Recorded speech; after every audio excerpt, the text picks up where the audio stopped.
Mic check. Jose, mic check. Hi.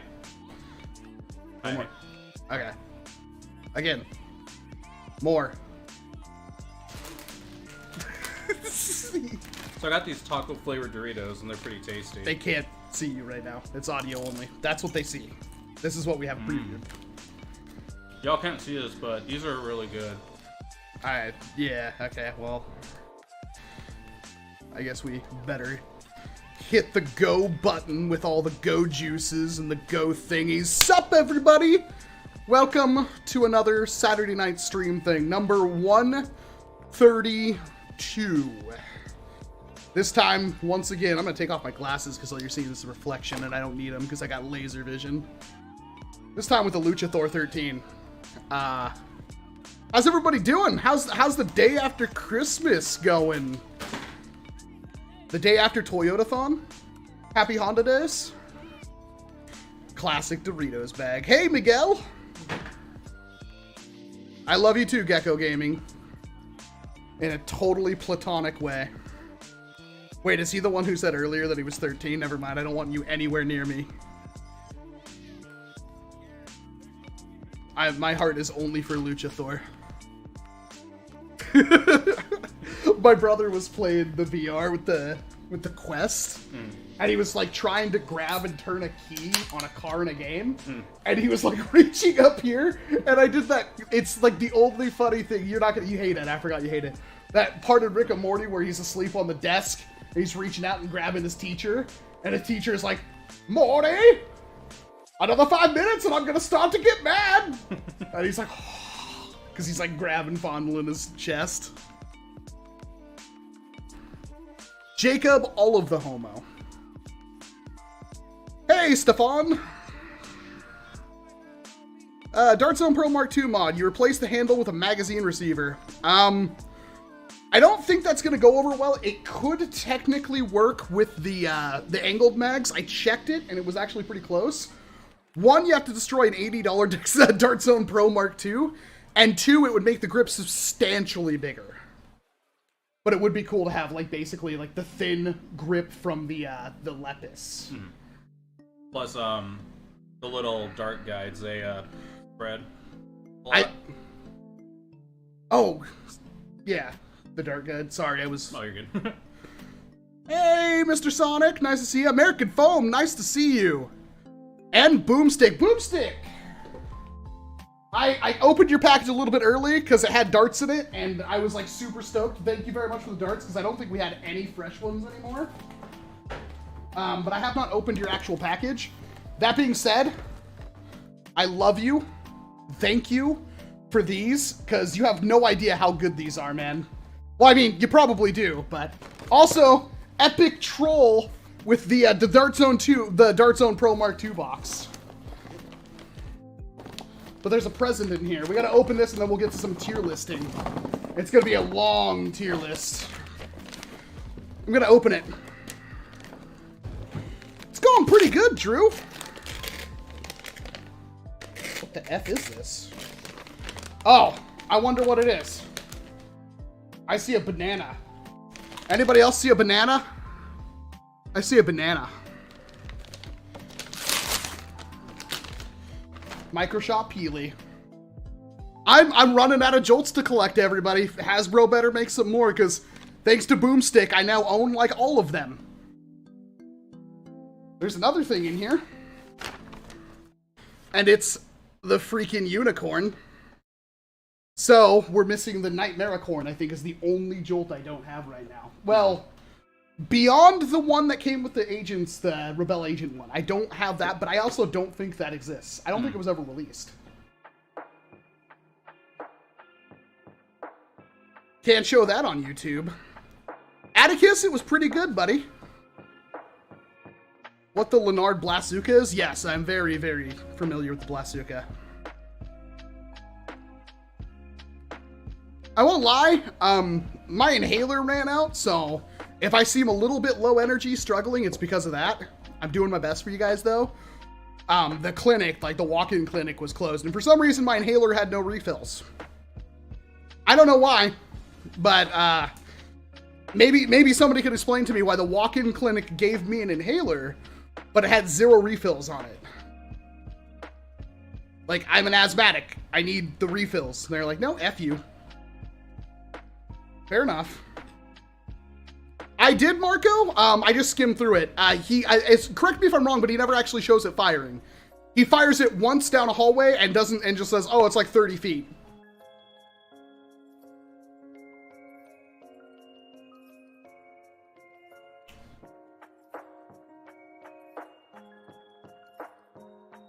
I hope you're watching, because I'm upset. Frickin' perfect.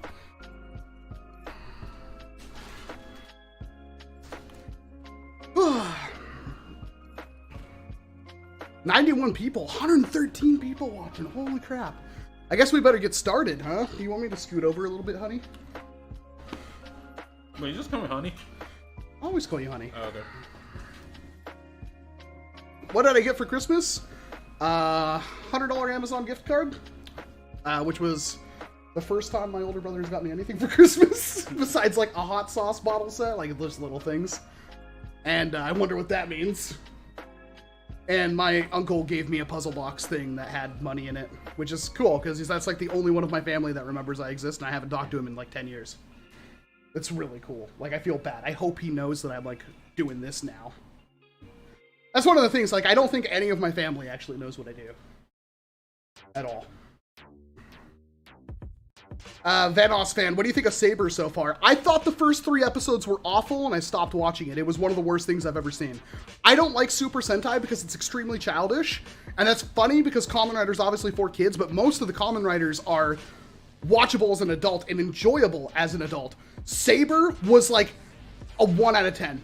Like, within the first 11 seconds of Saber. Have I shown you that? We need to watch an episode. Like, try to watch an episode of Saber. It's awful. It's so bad. We've never actually watched Kamen Rider. You showed me clips, but yeah, I haven't actually. It's hard to get into that without a context, too. All right. Well, Quagmire, if you haven't, send me pictures to my email or my Instagram.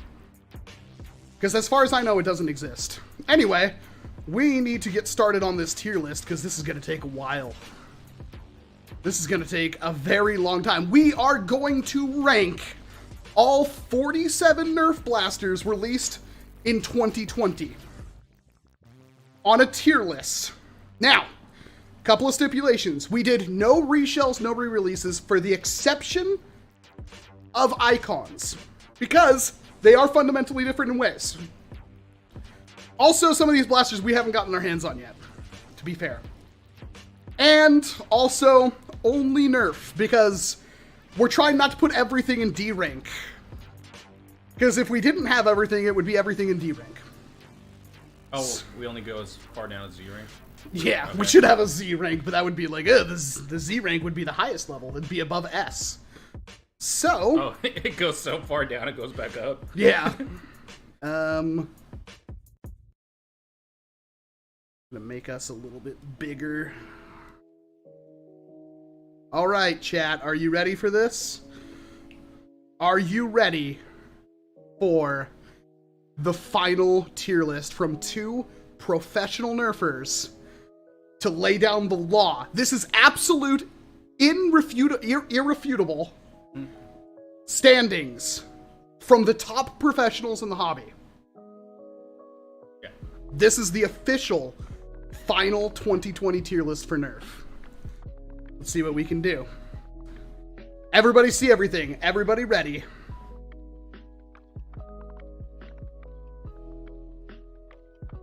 Let's go. All right. Are you ready, Luchathor? A little bit. I'm getting a little nervous, but let's do it. All right. Our first victim up on the chopping block. A blaster I legitimately forgot came out.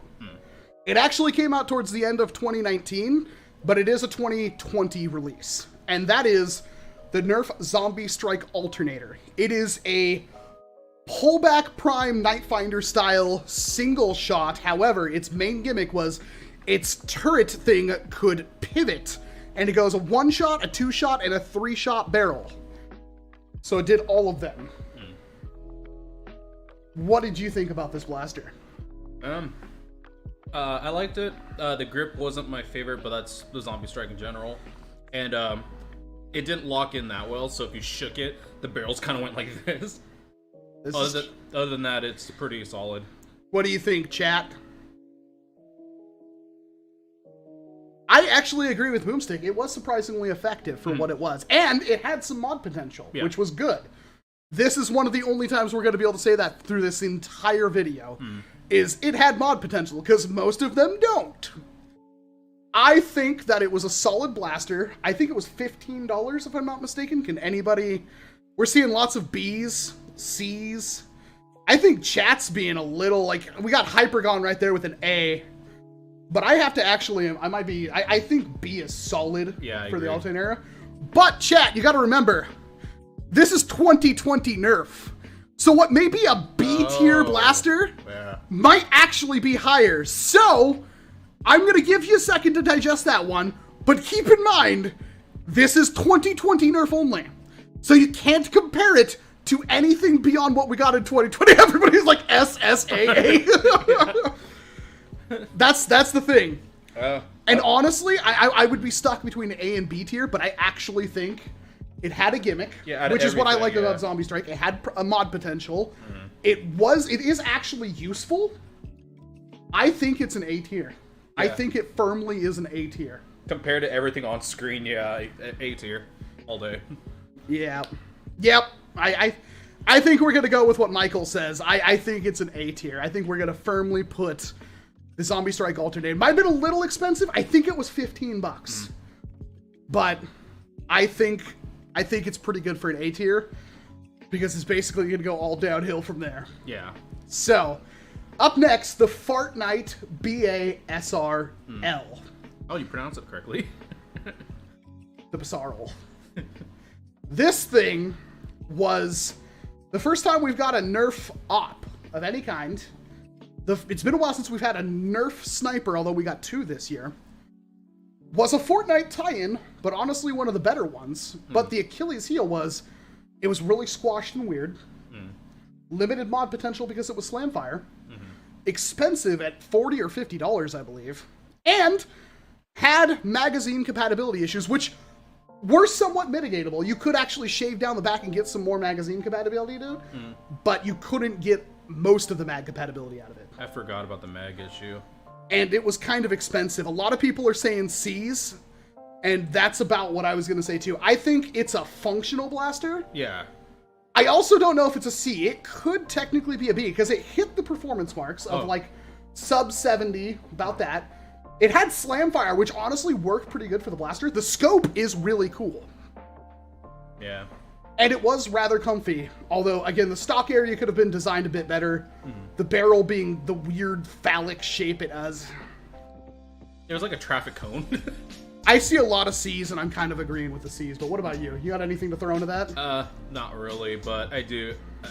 I think C's too, just because, but... Like, I kind of like the idea of a B for that one, because it really, especially compared to what we got in 2020, wasn't that bad. But my gut reaction is a C. Yeah, I give it C. Slamfire on a sniper, yes. More games should have that. Yeah. We're gonna... Like, Slamfire is nice and all, but my issue is that it's up here. Yeah. If you were to Slamfire. Well, it's like that one pistol from, like, Unreal, where if you like your starter pistol, but if you held the alt fire button, you'd turn it sideways and gangster shot, so it'd be less accurate, but you fired faster. So are we saying C? Yeah, I think C. All right. We got the BASRL from Fortnite in a C rank, which I think is fair. Yeah. It wasn't terrible. Could have been way better, though. Yeah. Up next is a blaster neither of us have gotten our hands on, and that is the Power Rangers Max Morpher crossbow thing. It is a 4-shot pullback blaster. Its main gimmick was it had pop-out sights, and the bow arms could actually pivot, which they didn't do anything, but they could pivot, so you could do like crossbow style or vertical bow style. But it was a Power Rangers tie-in, so it's like 30-foot range, and it was like $25. So, sounds like I need to get one of these. Salsa says F, which I think that is being generous. I will have to put this on a tier of... It's obviously not for me. I'm not a Power Rangers fan. I am also not a fan of, like, the bow-style blasters unless they're actually bows. It was a 4-shot, though. But I don't think that's going to... In the list of things in 2020, it's overpriced. It's a super gimmick. It doesn't perform well. And on pretty much every metric except for being a Power Rangers fan, which I'm not, I'm going to go with D. Did it, what do you call it? Is it you pull back, shoot, and then you have to rotate it? No, it was a smart AR. Oh, smart AR too. Huh. Yeah. Yeah, I give it a D. I think we're firmly in the D category.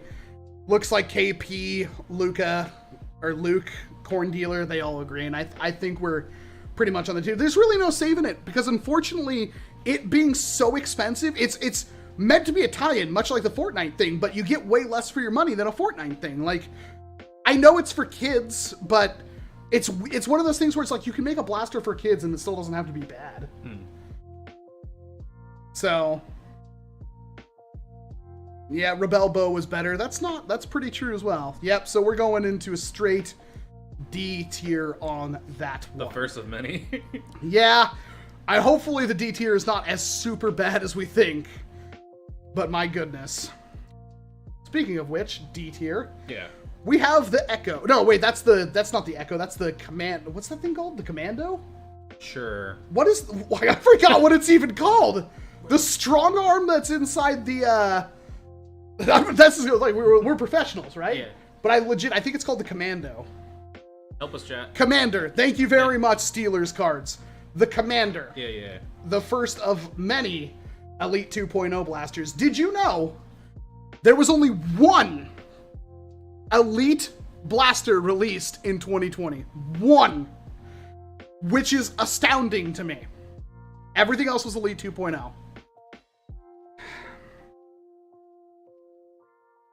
Hypothetically, it is a strong arm, well, a disruptor. Yeah. It's got a grip guard. It doesn't have slam. I don't know. I actually never even opened mine. I do have one. Yeah. Doesn't have slam fire, chat. Does the Commander have slam fire? I just realized Elite 2.0 internals with slam fire. It does slam fire. Okay, so I think that right there escapes it from D tier. Yeah. The fact it also has a barrel attachment point and a stock attachment point. Oh yeah, get the worker afterburner done. This man's got a point.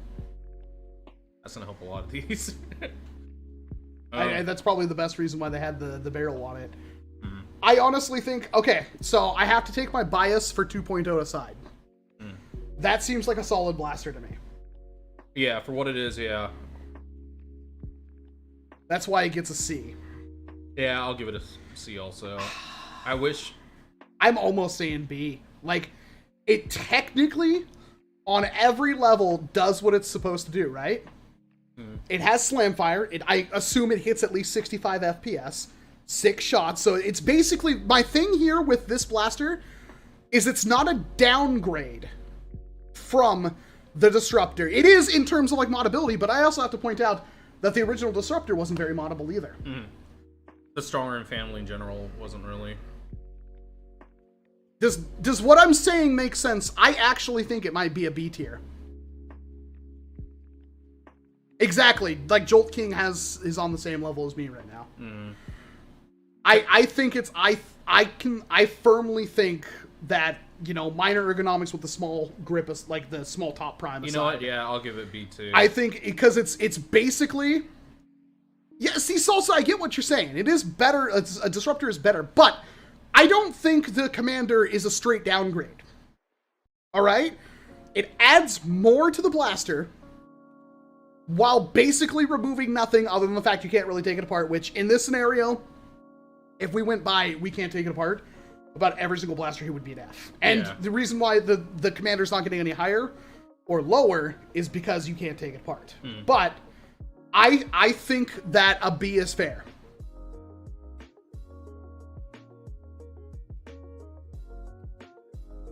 C is for Commander. I think it's a B. Yeah, just based on the rest of the family, I'm gonna give it a B also. Yeah, because we got a lot to go through that's gonna get D's. Like, no matter what. So, it looks like this might be a contentious one, chat. But I think a B for the Commander is fair. It's a stretch, Dave, I agree. But I think it's fair. If anything, my original gut thing was a high C, which yeah, we're only going, so a high C is close enough to B to justify it. So plus we got an empty slot on B. If we don't do it in B, everything is going to wind up being a C. C or D. Yeah. So I'm going to go with I think it does fine. I firmly it is locked in at a B. It is locked in at a B. The Commander is a B. That's better than 99% of what the things are going to get. We are going to, we'll be harsher on some of the other ones, but I think from a standstill, because it doesn't have a mag release, because it doesn't have anything else that could go wrong. Yeah, exactly. I think a B tier is fair. It literally has a trigger and a slide, that's it. Probably a B, yeah, Count Hellstrom, I agree. It's probably a B minus, but since we don't have a B minus on there, for the sake of simplicity, I could have added one, now that I think about it. Oh, you should replace, instead of an F tier, you should put like an Elite 2.0. I thought about doing that. I was thought about having Warden tier. Oh, that's a good idea. Right. Up next is actually the one maybe contentious item on this entire list. It is one that I almost didn't include, but I included. Now, I did not include the Fortnite strike or the Fortnite Jolt reskins because we got like the llama, the unicorn, and Peely, all of which are horrible to grab and use. The Connect 4 Blast set. Now, this is different because we also have to evaluate it as a game. And in that, I think we can firmly say that Connect 4 Blast doesn't function as a game. It is S tier for Connect 4, says Hypergon. Yeah. I actually think this is the worst money that you can spend on Nerf in quite, there's one thing when it's like, oh, it's bad. Yeah, how much did I spend on it? Was like $20. Yeah, it was expensive. It's $20, and all you get from it are 2 Jolts, 6 AccuStrike darts, which, to be fair, AccuStrike darts. Yeah. Hasbro just officially acknowledged the fact that AccuStrike darts are better than Elite. For the one thing where they needed it to be accurate, they included AccuStrike darts. The only product of 2020 that included AccuStrike darts. We can't figure out why Hasbro refuses to include this as a standard for all of its blasters. I have a theory it's because of Ultra, and they want to make Ultra look good. Yeah. But this is the only product they released that had that. So that's a blatant acknowledgement from them that AccuStrike is superior. But for $20, you get 2 Jolts, 6 darts, and a bunch of useless pieces of plastic. And if you watch my review on it, we were a bit far away, but I would argue if you're closer, there's no challenge. And you still will either not have things pop out, or you'll have multiple things pop out with every hit. Or like a couple times, it would knock the little thing out, and the next one would drop, but then guillotine the freaking dart and just get stuck. That is true. So you have to walk up, you're like, ugh, take it out, and then you're like, now let's continue. And even if you were a small kid, I don't think you'd have much fun with it. And I think pieces get lost pretty much immediately. You could suplex it, that'd be fun. So, does the fact that it includes AccuStrike darts save it above a D? It's A tier. I'm just kidding. I don't know. Because it's $20 and it's awful. It doesn't fundamentally work. Yeah, I guess they're unique Jolt things. Which I bought it because it has Jolts. Well, you bought it for me. But everybody's pretty much saying a D. Yeah, just because of value, I'd say D also. Value and the fact that it doesn't even work. If it was 10 or 12, maybe. It fundamentally does not work as a product. And this is going to be a reoccurring theme. Hasbro, I don't know if you're paying attention, and I assume you're not. Maybe you're one of the 207 people watching the stream right now. Holy crap, thank you very much. Please hit that like button if you're enjoying this content. If anything, hit it for LUCHATHOR. But it doesn't work. And I don't know if they product tested it at all. Which is disappointing. So, Connect 4 Blast is a firm D. Yeah. It fails on pretty much every margin, except for the ammunition type, which was the only product released in 2020 that had it. Yeah. Dark times we're living. D. Not at all. A bull moose, I have to agree. It's a D. I'm sorry, I wish it was better. Even when it works, it doesn't work. Hello, Rain. Alright. The Contractor. This is a tough one. Because your initial response is F. There's no F tier. D. Yeah. But, let's look at this objectively.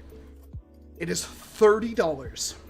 Now, what's its gimmick? Wait, it's 30? Yeah. Oof, alright. It includes lights and sounds. It is otherwise a pump action strong arm.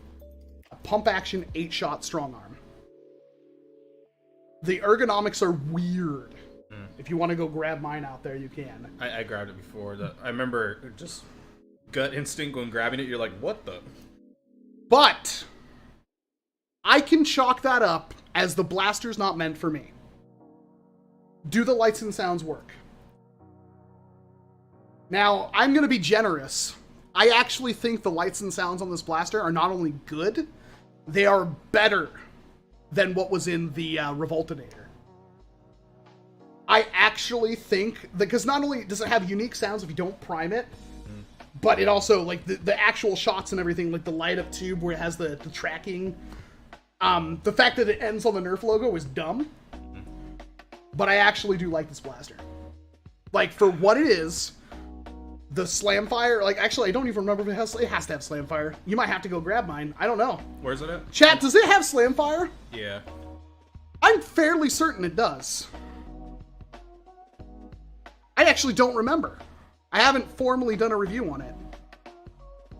Yes, American Foam, and I'll trust American Foam. Okay. Has Slamfire, 8 shots. The light up sounds work pretty good. Yeah, which... The ergonomics are weird, but they work.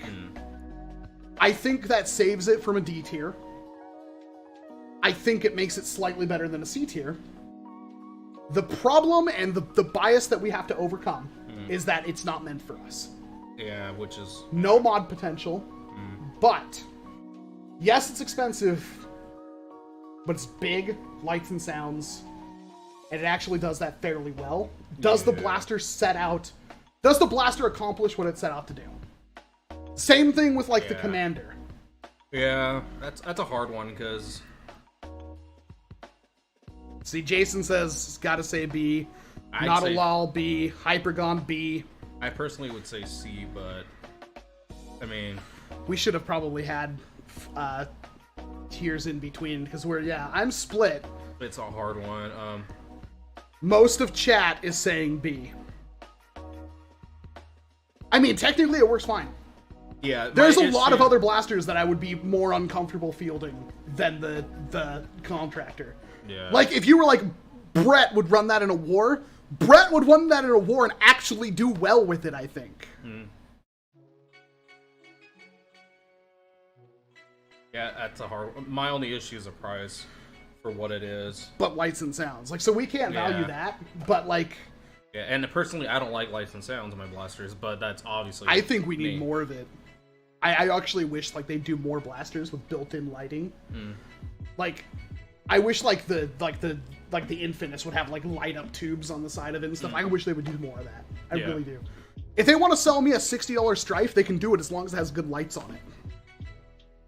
I'm going to say B tier, and a lot of people are saying B. Yeah, I'll let you... Yeah, I personally say C, but you want to rock, paper, scissors this? Nah, it's fine. If you sure? If your gut instinct says B, then yeah. Yeah, I think it's just being fair, because we're going to have a lot of C's and D's. Yeah. And... Oh yeah, make room. Yeah, B tier. And, again, the blaster does what it set out to do. I've sat here and dry-fired mine and never had a problem with it, so... Hello, Hele.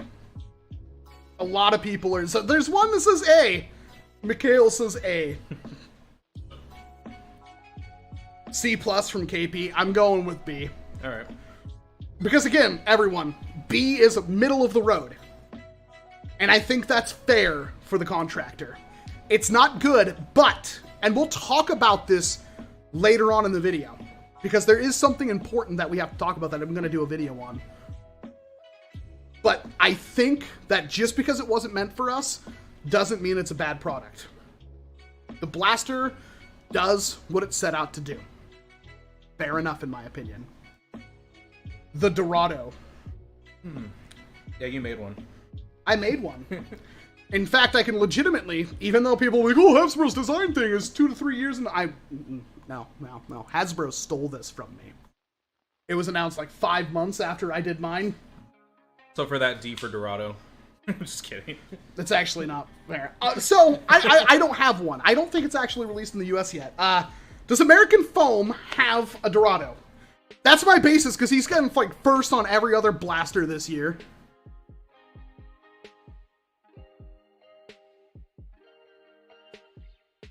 Yes, it's only Nerf brand, just to make it fair. So American Foam does not have a Dorado. So, we can assume... I did kind of flip through Just a Jolt's video. We can assume that the Dorado is an Ultra 2.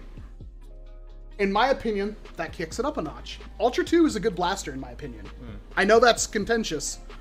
We'll get to the Ultra 2. It's on the list, but I think it's a good blaster. The Dorado is... It looks really comfortable. It looks more comfortable than what I built. The carry handle's a bit weird, but I like carry handles. So my gut instinct is an A. I think that it is a very cool, very comfortable looking blaster. I don't have my hands on one. And that's just unfortunate. I wish I got my hands on one. But I think it's... Is it better or worse than an Ultra 2? My thing is, I prefer pistols over rifles. I actually agree completely. But since it's the... I assume the handles are the same. They're identical. You can see it in the picture. They're identical. It is literally the mod I made. So, with the stock, though, you're not having to hold it as hard because the Ultra 2 grip sucks, in my opinion. I would say that, because, like, my Ultra 2 Carbine, like, we have to base this off my Ultra 2 Carbine mod, is way more comfortable than Ultra 2. It's not as comfortable as your Ultra 2, because you put a Chaos grip on your Ultra 2, and that thing is sexy.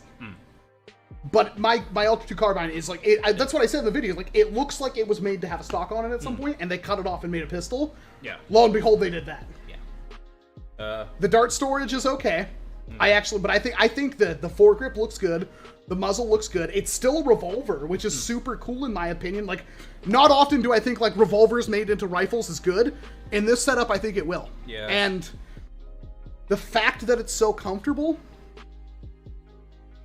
like, assuming it's the same as an Ultra 2. Yeah, I'd say A tier. I think that's a firm A tier. Especially if you convert it, mod it. Elite says I would definitely say A or B. Quinn Baldy says B. Auzi says I have an A on Pro. It's a good blaster. Reviews the Nerf says A. And I think we can do an A. The hard question is going to be is when we get to the Ultra 2 if that's better or worse. But I think you're right. I think the Dorado firmly, even though it's Ultra, some of the Ultra has to be good. And I'm going to go with an A on the Dorado. Some people say B's. I'm going to go with A. And the firm reason for that is this is one of the few instances where we could actually bring in mod potential. And not only does that mean that it's going to be at least a B, because it does what it needs to do. But then you throw in mod potential and ergonomics and how it looks and everything like that. I'm sorry. I have to go with an A on the Dorado. But it's going to be really contentious when we get down to the Ultra 2. That's going to be the deal breaker on this one. Yeah. Thank you very much for subscribing, Sophie R. Halen, 70AF's friend, and Dominic Lewis. Thank you very much, everybody. Yes, Logman, we are doing every single blaster from this year. So it's looking like a pretty decent spread so far. It's pretty normal. Now we get to the Ghoul Grinder. Ooh. So, the Ghoul Grinder was a 10-shot rotating turret with a bolt on the left side, no slam fire, weird stock, had a rail on the top of it that I couldn't figure out what that was even for. Wow. Okay. I like the idea of it. Also $30. I like the idea of it. It's a neat idea. And I said this in my review, in Zombie Strike, that's fine. Also, it's not meant for me. Wait, it has slam fire? No. Oh, I thought it didn't. Okay. That's worse. But Well, this is where it's like, does the blaster accomplish what it set out to do? Kinda. Kinda. Kind of. Technically, it works fine. It's very clunky. It is very I would dock it a point for not being ambi. I think that's completely fair. I think the design-wise, yeah, not that's like the minimum. I know why, because they had to have the tube that goes in, and they couldn't put it in that direction, but I think they could have figured out a way to do that. Yeah. And I like the looks of it, but the stock it comes with isn't that. No, I think that's going to be one of those attachments. I think it's going to be stupidly rare because nobody bought it. Yeah. That's a hard one. I'd say... I would say it's inferior to the Contractor. I like the quirkiness of Zombie Strike, but I get a major C vibe here, says American Foam, and I actually do agree on that one. Okay. It's not bad enough to be D tier. Yeah, because it fires decently and has a good capacity. But if I were to be like, do you want to use the Contractor, or do you want to use the Zombie Strike, I forgot, the Ghoul Grinder? I love the name, I love what it's going for, Yeah. I hate everything else about it. Oh, and it has an end strike attachment, right? It might, yeah. It might. It kind of looks like it does. Again, and I'm sorry, like, it's hard for me to remember every single thing, but does it have an end strike attachment point for the muzzle?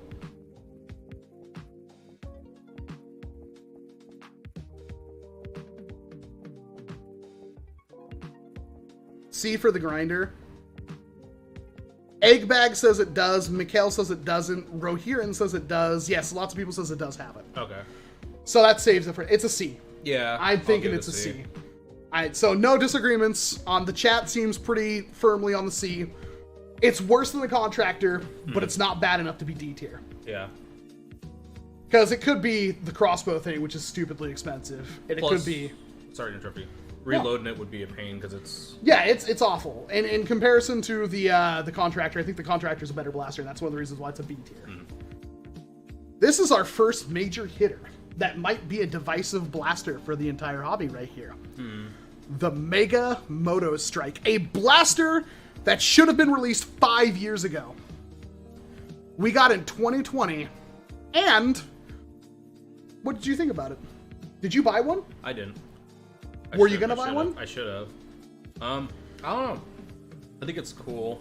I just like that it brought Mega and Mags back. Yeah, 'Cause that that is was really true. hard. It's the first Mega Mag blaster since the Tyrant and the Boss. Which is important, but is Hasbro going to do any more with that? And also, it was $40. Was it $40 or $50, chat? I think it was 40. It might have been 50. I think it was 40. Boris the Cat kind of hit the nail on the head right there. Good idea, terrible execution. I wouldn't say terrible, because Salsa says it was 40. Wandering Bear says it was 30. I'm going to go with American Home on this one, everyone. He says it was 40, and I agree. I think it was $40. Yeah. It's not bad. The magazine was good, in my opinion. I actually thought the mag was good. The foregrip was comfortable. I didn't have issues with the thumbhole grip on it. I thought the grip's ergonomics were on point.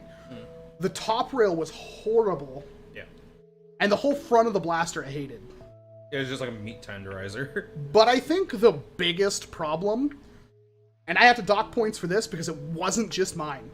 My mag release did not work. It does have a spring, but it seems like either mine, the spring just wasn't included, or it bounced loose and got lost. But Coop had a similar issue. I believe he said with 2 of them. So the Moto Strike it technically functions, triggers okay, everything's good. Mine was broken. Coop's had broken ones. And it didn't come with AccuStrike Mega, which I think in this scenario hurt it. I don't understand. Like, AccuStrike Mega it can't be more expensive than normal Mega. Yeah. And yet they refuse, again, to include it with anything.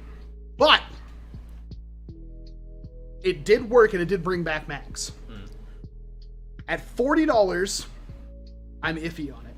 And I'm trying to figure out, like, what would they do for a full auto? The only thing I can think they could do with full auto is make a drum, like a 20 or 25 round Mega drum. Yeah. Would you buy that? Yeah. If it was like 70, 80 bucks? I would still buy it. I almost got one of these because I really wanted to minimize it into a pistol, but like I don't know how much can you minimize it. That's a good point. Hello, Hawkeye. If we could just get internals that use regular springs, I know, right? So a lot of people are saying B. Yeah, I have to agree with that. I'm almost willing to say it's a C. That's the funniest part. The only reason why, because for me, the Moto Did it live up to the hype? Did the Mega Moto Strike live up to the hype? Because I think we were all hyped for it. And there wasn't, I don't think there was a lot of Mega. There was like, what, the Talon and the Bulldog was last year. Yeah. So there's only 2 Mega released this year, I believe. See, Slam City says C for sure, and I'm almost agreeing with that. Should be an A, but it gets knocked down to a B for cheap internals, did not live up to the hype. But then he retracted his message. Yeah. Yeah, this is a lot of people are saying Bs. I actually agree with the B tier. The only reason why, I'd say C tier, but I say B tier because now you can kind of get mags. Because there's like no source for Mega Mags. If they would release upgrade, did they? Wait, has there been? I know there was a leak for Ultra magazines. Was there a leak for Mega magazines?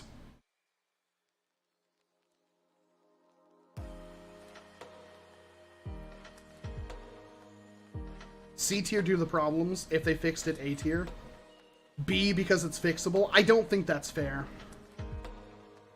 Not that I've seen. Not that I saw. B, I would say. I'm going to go with you guys on this one. I disagree. I think it's a C tier.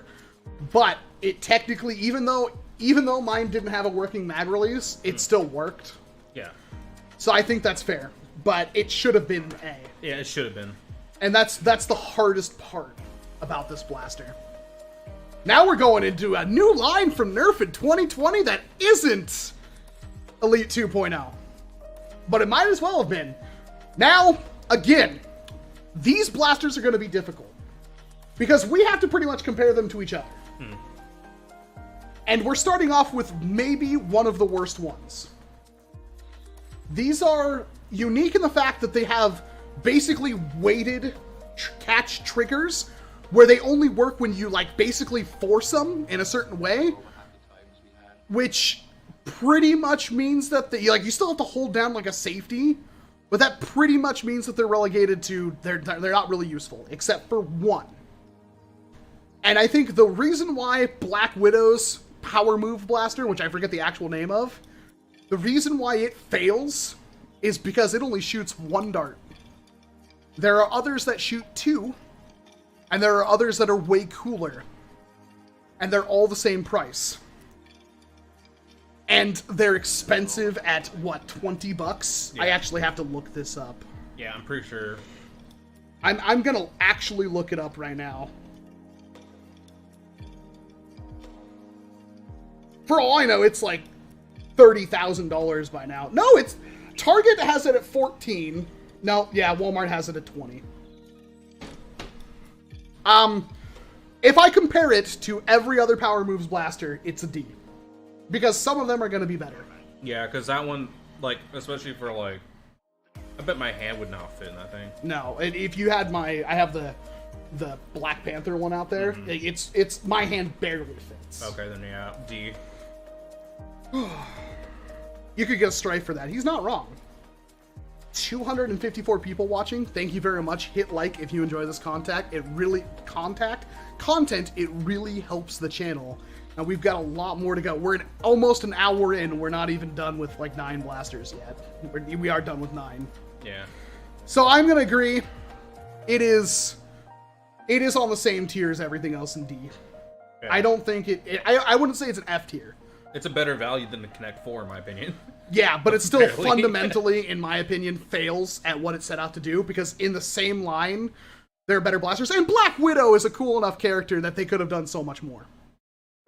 And that's what upsets me the most. It actually is weird that, like, really, the most interesting ones is, like, this is on here for a reason, Captain America's shield and the Thor hammer. Even though Captain America's shield isn't, like, nerf, like, it is nerf. It's not a foam dart, the shield is still foam. And I thought that was cool. We'll talk about that. So, I think we agree. There's some people saying it's a C, but I'm going to put it at a D. And I think we agree on No!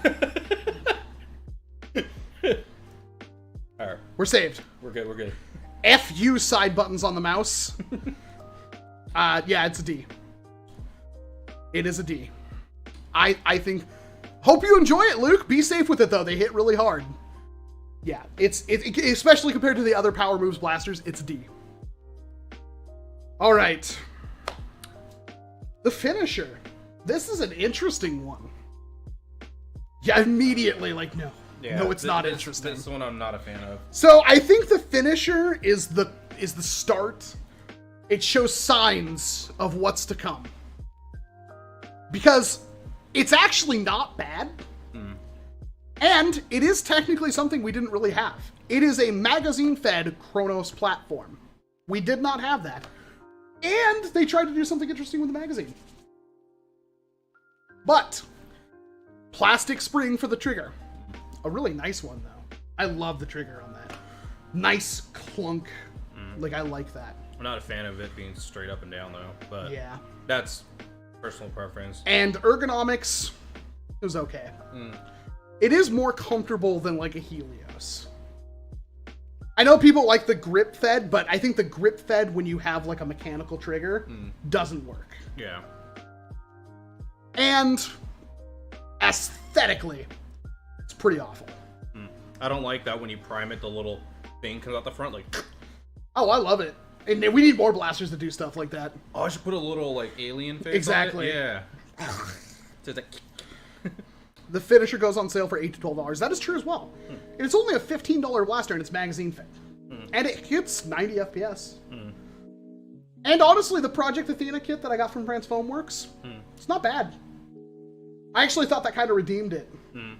But it's not A tier. It's definitely not S tier. So we're kind of in the B and C tier once again.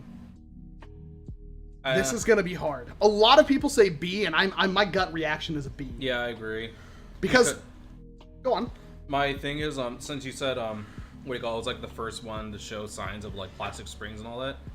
In my opinion, it's kind of like when you opened it, you're like, oh, that's weird. My Alpha Strike got in my yeah. my rifle that's blaster. what I'm talking about. So the reason why I'm okay with this is because I don't think I've seen one break. Mine hasn't broken, and I modded it. But those plastic springs, like in Rival, that upsets me. And while it's not super comparable, the knockout was $10 and is better in every way. Not magazine fed, but way higher quality. Yeah. Stunt Pilot 22 is super chatted $5. Thank you very much. I think we all know where the Warden is going. XD, yeah, we know. We'll get to that. And I did not fabricate this list. It is at the bottom. Just basically by default. I think it's because it was W for Warden. A lot of people say B. Logman says C. I think that it's fair at a B tier. Yeah. But because it has plastic spring, doesn't deserve to be C. Like the bonuses of being cheaper, magazine fed, they did cool stuff, but the terrible aesthetics. I kind of prefer the grip on it over a Chronos. Because the Chronos has a little nubbin on the front, which I personally can't get behind, but that's obviously personal preference. Yeah. Not bad, but not really good. So is that a C or a B tier? I still say B. Yeah, I'm thinking B too. It's decent in my opinion. Okay. I think a lot of people Hypergon, Skip on Dudup. Is that the Review Tech USA? I can't tell. The Dizzy Dragon B. Captain Corndog says A, but I think B is fair for the finisher. But if we don't get the only reason I think it gets B, low price, $15, not bad. Magazine, pretty good. Includes pretty much everything, and it did something different. And I love that. It did something that we technically did not have. Just realized the mag doesn't work in a lot of other rival blasters. But other mags work in it, so I don't care. Okay. I don't think that's... It's actually cool, too. The magazine technically functioned. Although it was cheap. But it worked with other mags, so it didn't matter. Okay. I think this makes the Chronos worse because the Warden, I'm not a fan of the Chronos. Alright. The Echo. A blaster I actually don't think I have. I think this is the only blaster I don't have. But, I'm going to tell you straight up, it looks ugly as sin. I think the barrel's okay. Uh-huh. But I also don't think the barrel fits on any other blaster. It doesn't look right. And the mag release sucks hard donkey nut. And it's got pretty much no upgrade potential. The magazine's cool. I think it's a 12 rounder, right? Maybe it's a 10? Yeah. And how much was it? How much was the Echo? I think it's $30.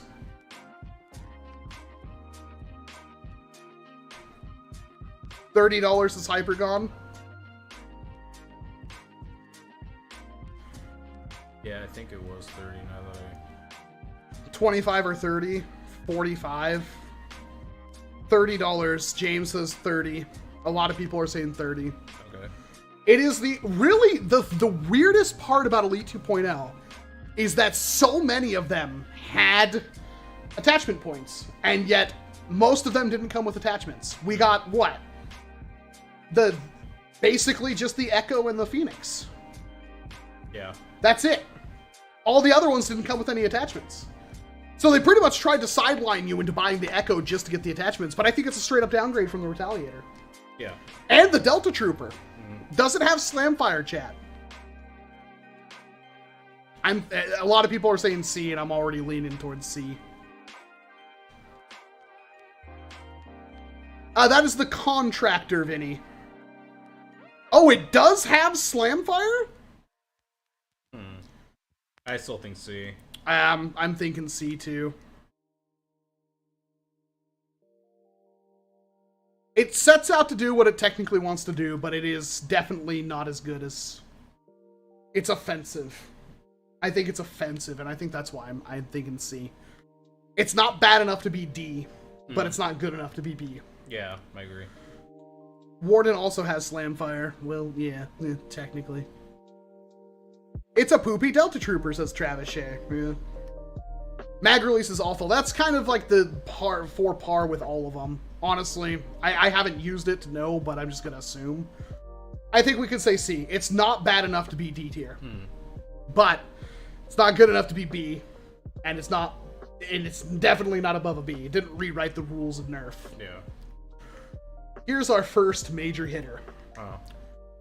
Arguably, in my opinion, the best blaster Hasbro released in 2020. It is a more expensive takedown, and the takedown was also released in 2020. But ergonomics, awesome.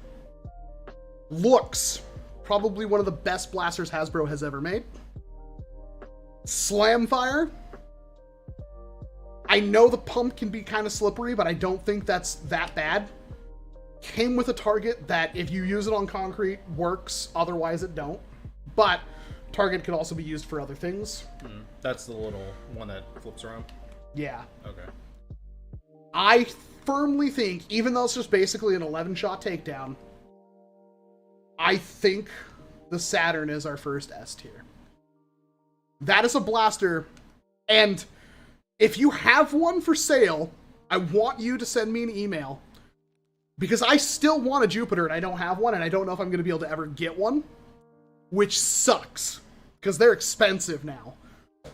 But I think that the Saturn is better than the Jupiter. The target is less, but I think just the sheer fun, like, you'd have no problem taking, like, if you were like, oh, our 130 FPS wars, I'd no problem taking a Saturn. It'd be so much fun. A double Saturn would be sick. Or even stock, like an indoor war. Yeah. That'd be perfect. It's like, it's the trench gun. Yeah. Of Nerf. It is the 1887 of Nerf. And the Slamfire is really smooth on it. Is that 1887? What was the trench gun? I don't. I should know this because that's Desert Punk's shotgun. Yeah, I'd say A or S, but as compared to everything else, I push it up to S. It's probably a 97 toaster. I think you're right. I think it's an S tier. Can anybody make an argument in the next minute of this thing not being S tier? Especially when you compare it to every other blaster released this year. It's hard to say that the Saturn was not the best blaster released in 2020.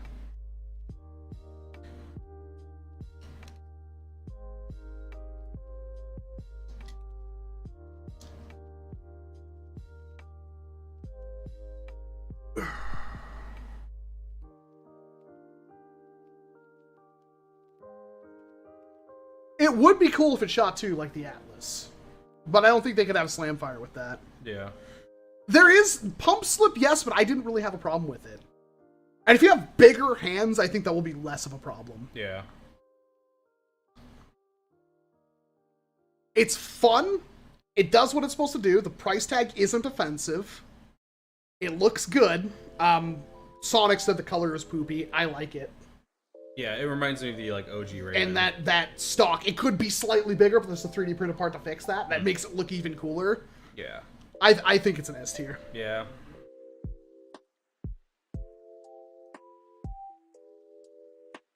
Yeah, see, Tamra's trying to say the Roundhouse was smaller and much more effective. I disagree. I think that's our first and maybe only S tier. But we'll find out. That is, I think right now, I firmly believe this. This is a blaster that you might not want to sleep on like the Jupiter. I wanted a Jupiter, but I thought it was expensive. I would wait for it to go on sale. Never saw it on sale, and now it's an Obtanium. Mm-hmm. If you have one for sale, send me an email or a direct message on Instagram. By the way, if you send me a direct message on Instagram and I don't respond, it's not that I didn't read your message. It's that I don't necessarily want to give 30 or 40 people direct access to a line to me to answer a very simple yes or no question. And I already had some little chuckle nut call me because apparently Instagram added calls and made it on by default for everybody. So at 3 o'clock in the morning, right after like an hour after I got to sleep, some kid was just hammering me with calls and I didn't know how to shut it off. I just turned off my phone. So that would be why that I don't answer I read them all, but I don't answer all of them, and I'm sorry for that. The Ultra 5. Now, it is a Springer. It's an Ultra Springer. So, honestly, pretty good. But, $20 price tag, I believe. 5-round internal magazine, I think. Maybe 4. It was 4. It's 4, yeah. Because numbers don't match up. Yeah. I liked the grip. I hated everything else. Especially the muzzle. Which wasn't there on the original. They added that later on. And I think the overseas variants have muzzles still. Or no muzzles. Yeah. Kind of reminds me of the Halo pistol. Like the Boomka one a little bit. Like, if you take off the muzzle. You know that profile? No? I'm not seeing it, I'm sorry. Alright. I love that. I love the Halo pistol, so I'm like, I kind of get what you're saying, but at the same point, no. Okay. Lots of people are saying C's. Is that fair? Because technically, I think this was, like, one of the better Ultra. But was it the one where it had loading problems? Like if you didn't put it in a certain way, it'll like tear the backs? Kinda, but I didn't really have an issue with it. Okay. See, so my issue is like this is one of those ones where I don't think we can rank it without talking briefly about the other ones. Okay. The Ultra 4 is, I think, better than the Ultra 5. Yeah, I agree with that. No internal magazine, but I think it's better, especially from a mod standpoint. I think it's better. And compared to the Ultra 3, I think the 3, even though it has that weird pump, I didn't have issues with the pump, and I thought the 3 was theoretically better than the 5. The 3 was, I think, $33, $34, but held a lot more. C, B. B because it's performance. B, better than single shot. See, that's weird. That's where I'm on the fence about this one. I've seen someone mod one to take Talon mags. Yeah, So I can see that. There's that option too. But I think the Ultra 4 is actually superior, and it's easy to mod. And you get, like, what, 140 FPS out of it with the short dart? And it, like, literally without any modification, it locks in CPVC. Yeah. And I think the Ultra 4 is actually a better blaster. It's inoffensive at, like, $15 price. It's cool. I think the top prime, even though it's geared, I thought that was cool. I like how it was like a T shape, so you could grab it either from the top or from the side. Yeah. Okay, so, yeah, I would say probably C. I'm thinking C.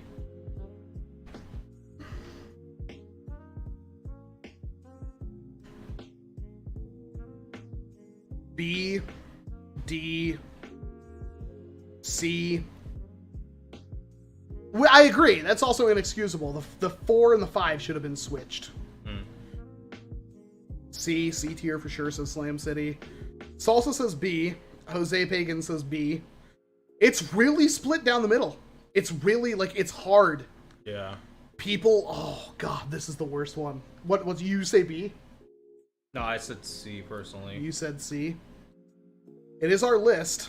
Hey, Nicholas, nice to see you. Thanks for coming out. This might be the first one we go against the grain. I'm thinking C as well. Yeah. Which we kind of already spoilered what we put the 4 at. Yeah. And I'm going to go with that. And American Foam, I'm sorry to disagree with you on this one. But I firmly think that I think the 5 could have been better. I think that's my issue with it. It is locked in at a C. Plus, my big hands don't like the little. I like the grip is the only thing I like about it. Oh. But I have smaller hands than you. Like when I compare meat mitts, yeah. See, he's got massive meat mitts compared to me. Yeah.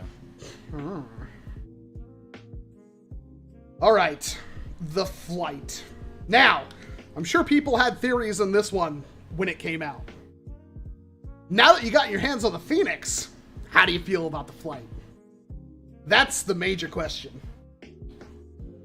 What do you think is better or worse, the flight or the Phoenix? I believe the Phoenix is actually $25 if I'm not mistaken. I think. Is the Phoenix $25? I believe it's $5 more than the flight. See, Captain Corn Dog hit the nail on the head as compared to the Phoenix. And I kind of agree, but you like the Phoenix. Only aesthetically. Ooh. See, I actually aesthetically like the flight a lot. I like the flight if I cut the stock off, but that's See, I like the stock. I love the little SMG, like Halo look to it. Flight is definitely worse. That's so weird, because I actually do like the flight. I think the flight is way better. A lot of people are actually saying the flight is better than the Phoenix. I actually was like, I went into the flight video expecting to hate it, and I came out liking it. And I still have mine. It's still in there. I couldn't even do a video on the Phoenix. I filmed one. I couldn't finish it. Yeah. And for $20, the Phoenix was $25, the flight was $20. So that pretty much tells you that no matter what, the Phoenix is going to be underneath the flight. I also think the flight was easier to mod. Yeah, you can actually get inside of it. Yeah, I don't think it was glued together. It was clipped, but I don't think it was glued. Can anybody confirm or deny? Yes, Dizzy Dragon, it was cheaper plastic, but I don't think that's an issue.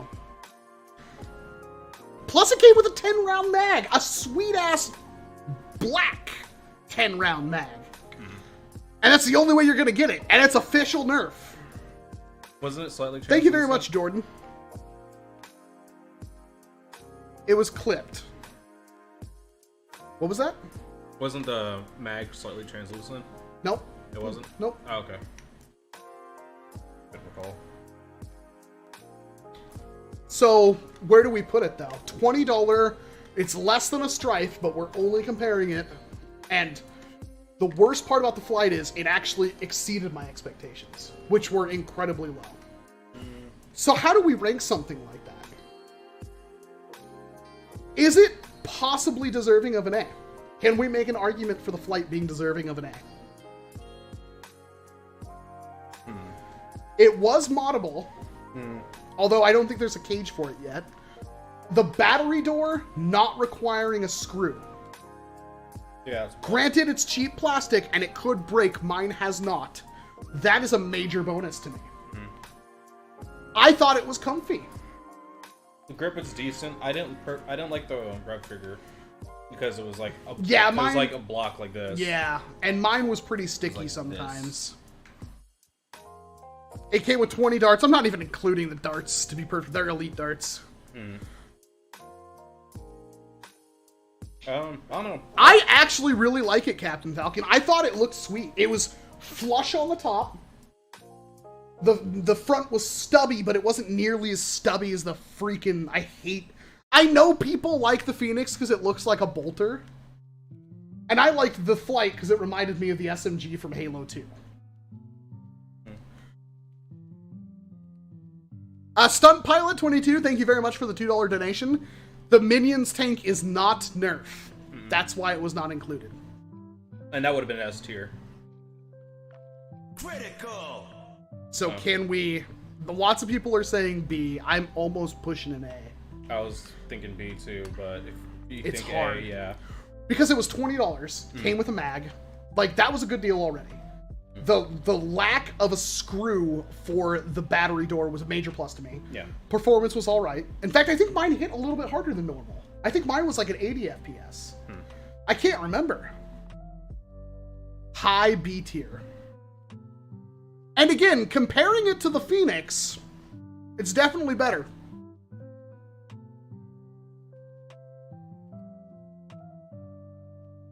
And I think Noah Dodd, considering everything this year, it's a solid A.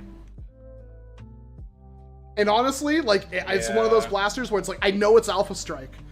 It may be one of the only Alpha Strike blasters that was good. Wandering Bear says A. I'm going to go with my gut. I actually do think the Flight is worthy of an A. Yeah. It's a solid B. But I think there are things that potentially make the Flight better. I'm going to go with an A. Okay. Yeah. You're more than welcome to argue. No, that's fine.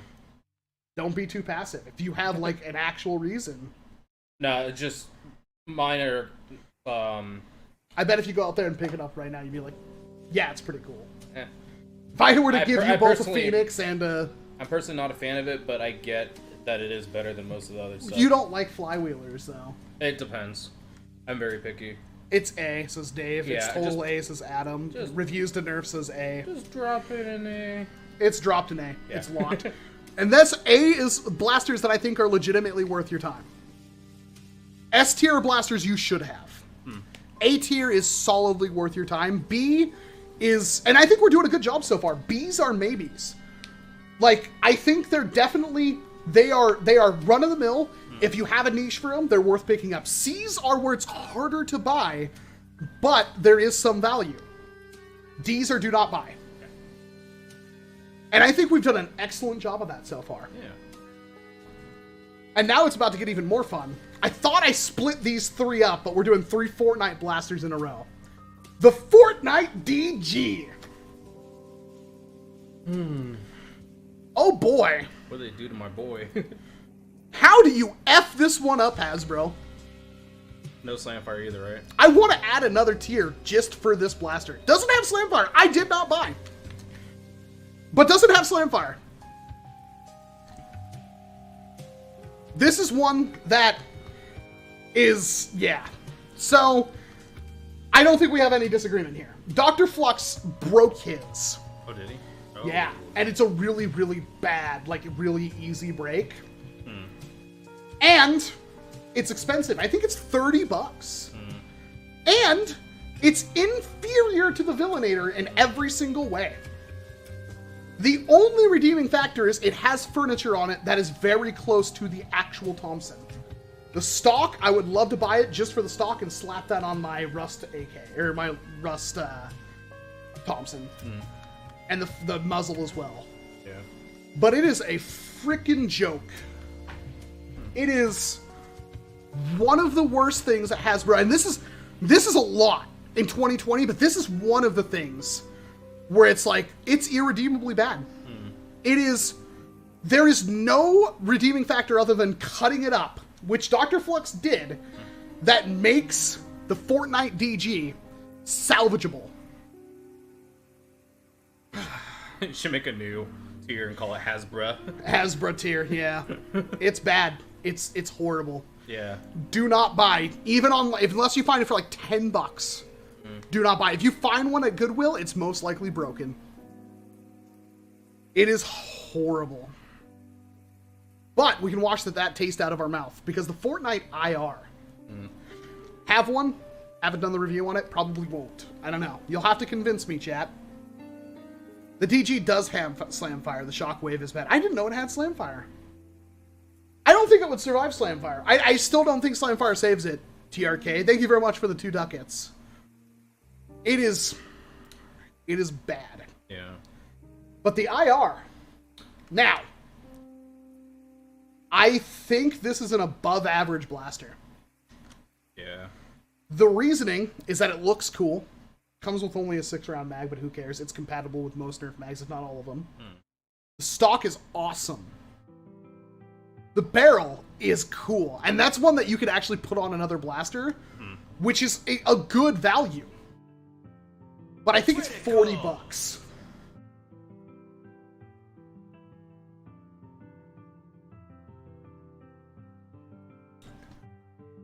And it's comfortable. Yeah. I've held it. The barrel being removable is a big plus.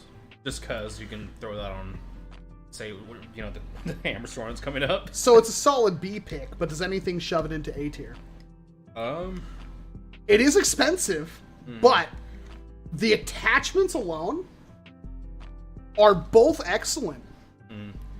If you were to buy more Ultra, like Fortnite stuff, and get more attachments for it, like the scope on the SR, and different mags, it's not a good value, and it is just a Strife at $40. But the attachments are good. It's ergonomically okay, if not excellent. The whole top is rail, right? And the whole top is rail, yeah. Is it Nerf rail, I wonder?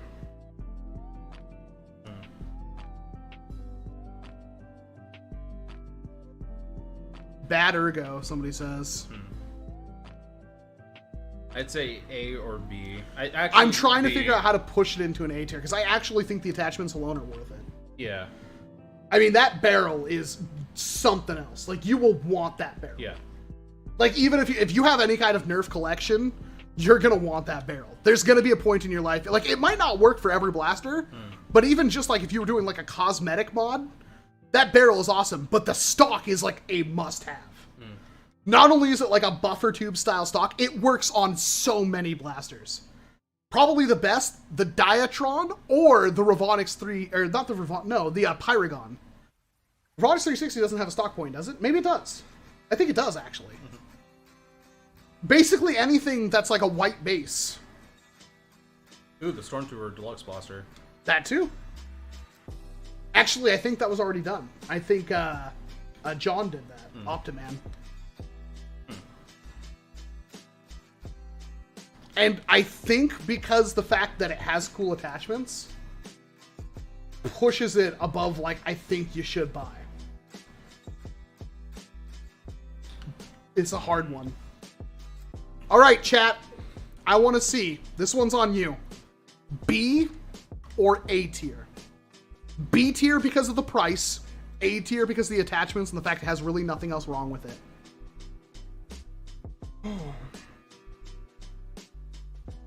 A lot of A's. I'm seeing a lot of A's, a lot of B's. Ooh. There's a lot of A's. There's a lot of A's. Oh my gosh. Okay.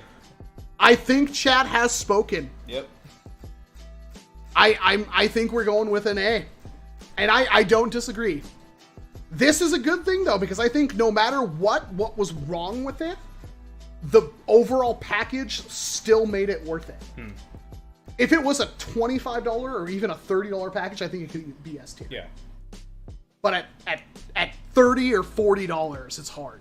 Now, had they not released the DG and just released the that thing, easy S tier. Oh well.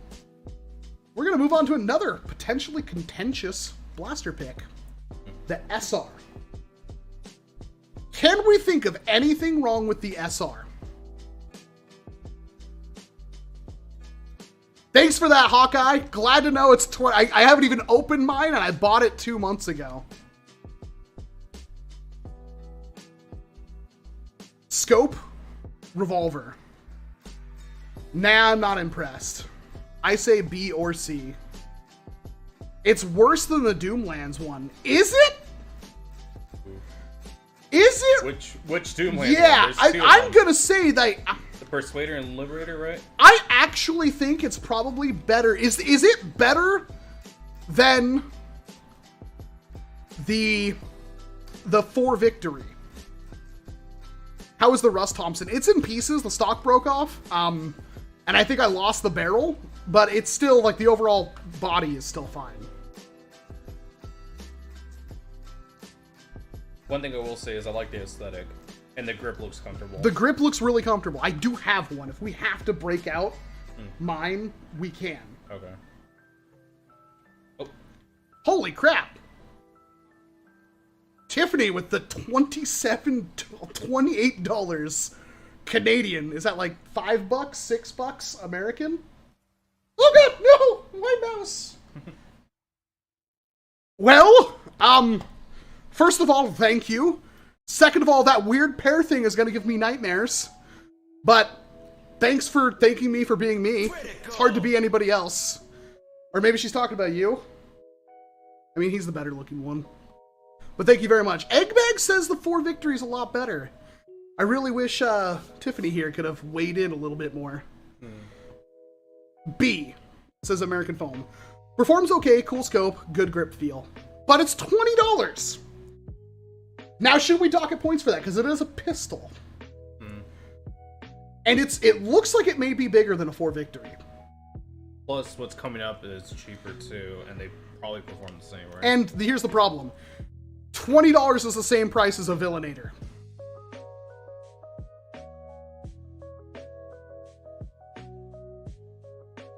That hurts. Yeah. But the Dart Zone Pro Mark II is $80, and it's a pistol. Most sell for $15 right now. That was a desperation move from Hasbro. We paid $20. I think it's a solid B pick. But I also don't see anything particularly wrong with it besides the price, much like the IR. So let's compare it to the IR, chat. Do you think there's anything significantly wronger with the SR? See, you say $20 Persuader, but the Persuader was junk. As was the Negotiator. Those things are almost, like, unholdable. Do we have to take a recess and go grab the SR? We might have to. I think it's going to come down to spin and grip feel. I'm going to go grab it. Where's it at? It should be on the shelf. If you don't see it, like, the second you open the door, then don't bother. I really appreciate it. BRB. It's just me and you, chat. Smash the like button. Subscribe. Yes, Rift Riot, but here's where you're falling apart on this one. I would take a 4 Victory over Hammershot any day of the week. I think the 4 Victory is an awesome blaster. The 4 Victory is an S tier in stock Nerf blasters for me. I think it was better than the Sweet Revenge or the Hammershot in every way. That's my opinion. One less capacity, sure. But way comfier, way smaller, and 4 is enough for a sidearm. This is why we have everything in stock in WALCOM's little Magic Emporium. Magic Emporium, right there. Bankai. Oh god, this one. This is the one that almost cut my finger off. Ooh, it didn't do it. This is one that almost... Oh, there goes the tip of my finger again. Besides, I think our Tiffany here has already paid for this blaster, so if I want to buy another one for posterity, we can. More like prostate. The Hardley boys.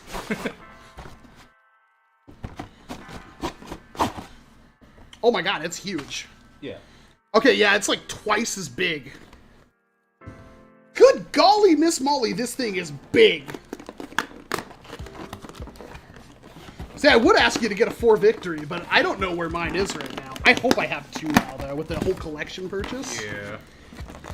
Oh, they had to make it almost impossible. The 4 victory is like half the size, I think. Yeah, no. It's freaking tiny. And I bet this hits about the same. Wait, double darts? Oh, it did double the darts. Huh. Yes, bruh. Good on you, mate. Keep it up. Oh my god. There. That's good. Oh wait, that is off a little bit. Whatever. Oh, it is pretty off. It's easy to rotate that though. Ow. Goes on the other way. Holy crap! There we go. Okay. Oh god. Yeah. Right. Oh wait, at least it covers the darts. You wanna shoot me with that? Okay, but you're gonna have to be the you're the chronograph. Okay. All right. All right. Can I even? Oh. All right.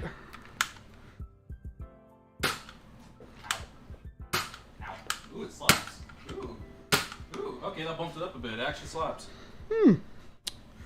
That is curious.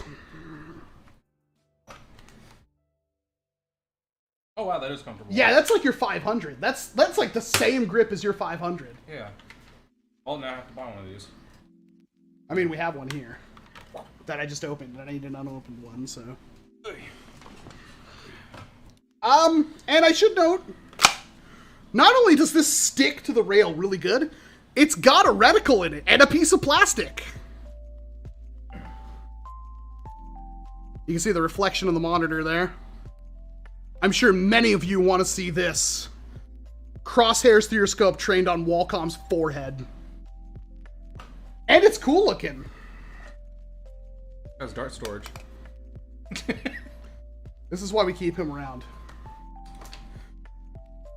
So, This is hard, chat. It is worse than the 4 victory. Yeah. The grip is good. Yeah, the grip's awesome. Whoever compared this to the Persuader or the Negotiator, you're dead wrong. You are dead. This thing is really comfy. Like, this is kind of dumb, but I've seen worse. Yeah. Yeah. Look down the sights. Yeah. That's some of the best sights I've seen in that freaking entire... Like, you're using the rail to aim, but... Yeah.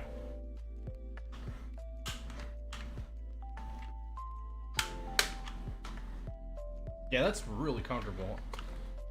A tier. A tier, huh? Yeah, that's my vote. A or B? We'll send money for nut shots, Jose. What? Nut shots? No. I can probably take it. Oh. With what blaster? We'll have to put that on OnlyFans.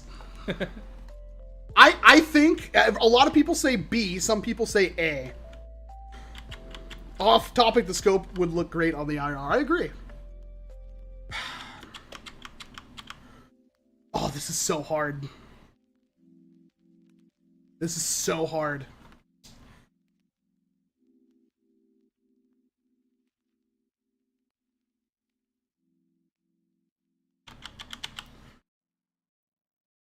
I think this chat is so split. American Foam chimes in with a B, and I'm actually feeling a B. Okay. I think there's nothing wrong with this blaster, and if you like the idea of it, you can definitely pick one up. Yeah. But I don't think it's good enough that everybody should buy one. Yeah. I think a 4 victory is still better. Although the 4 victory didn't come out this year, and it's probably 3 times more expensive to find a 4 victory right now. But that is huge. Like, there's really no... This thing is massive. And trying to aim those last couple of shots... Yeah, okay, I could live with a B tier. I'm flip-flopping. It is comfortable as heck, though. Oh, it's like one of the best grips. Oh my god, I wish the hammer shot was that comfortable. Yeah. I really wish the hammer shot was that comfortable. I think B is fine. I think we can do B. I think that's fair. Isn't it... I don't know. I'm really curious. I definitely, in the future, I may have to get us... We might have to buy a second one just to have another one of those grips around. Yeah. I'd love to see if I can't convert that for, like, a different front end. Yeah. Like, I wonder if there's, like, a gap right here or something. You know what I mean? Like, I wonder if there's a gap. There's got to be a gap. There's no way the plunger tube is all the way up there. Yeah. Unless it's tiny and then it's bar. All right. I think B is fair. It sets out, it does what it means to do, and it's definitely a solid consideration for pickup. And I think once it disappears, you'll be upset you didn't pick one up. I think it's pretty decent. That's not even counting the fact, like, keep in mind, all these Fortnite blasters, we have not been like, oh my god, it's a Fortnite blaster and I love it in Fortnite. So, next up, we are an hour and a half into this. The Nerf Ultra 4. This is a difficult one because I firmly think this is one of the better Ultra Blasters you can pick up. It hits hard. It hits harder than most Ultra Blasters. It's also the cheapest. It also has some unique features. The priming on the top, while geared, is pretty good. It is F-huge, though. It is massive. The dart storage also barely works.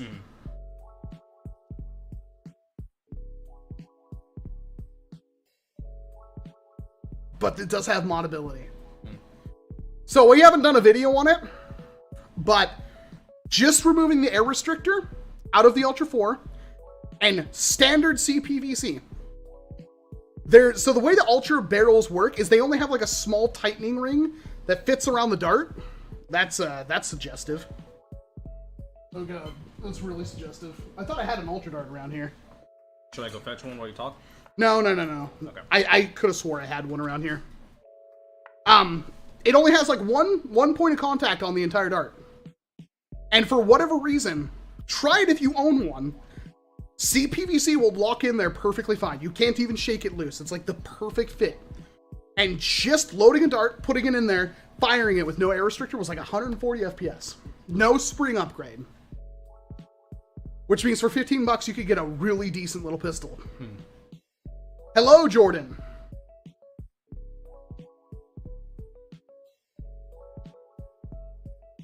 But it's Ultra. But it's also not stupid expensive. So I think it is B. Yeah, I agree. 100% agree. But the modability almost pushes it up to an A. But I think B is fair. I think it's better than the Ultra 5. But it's not better than the other things. And the real just punch is gonna be the Ultra 3. That's gonna be a tough one. If it's a B, then the Dorado is also a B. We're not changing the list. I think the Dorado's an A. I agree with that. And the reason why I think the Dorado's an A is because we're going to talk about the Ultra 2. Yeah. Some people are saying A's.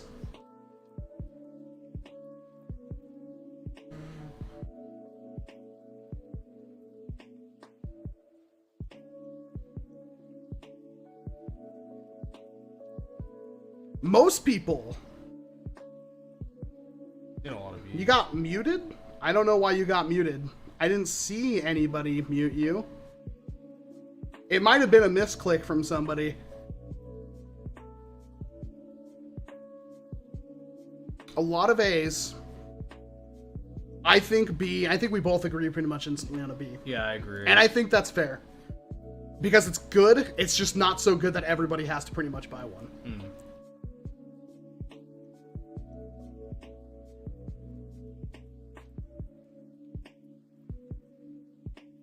B is a true neutral. This is true. Yeah, it's really good, but it's also not like bust down the door and get one good. Yeah, it's not like I would still take a knockout over an Ultra 4 in terms of modability. Knockout. Yeah. The Ultra 4 is easy to mod though, but I think it's fair to B. I do hate the grip. Yeah, I could see it. Up next is a heartbreaking inclusion to the list. Yeah. The Fortnite GL. Let's start with one positive. It brought Demolisher rockets back. Well, technically you could say it did, but the Fortnite RL existed before it. Oh, did it? By a full year. Oh, that's right. Yeah, you forget that thing exists. Oh, no. Never mind. There goes the one positive I had for it. And it barely works. Now, it does work, but it barely works.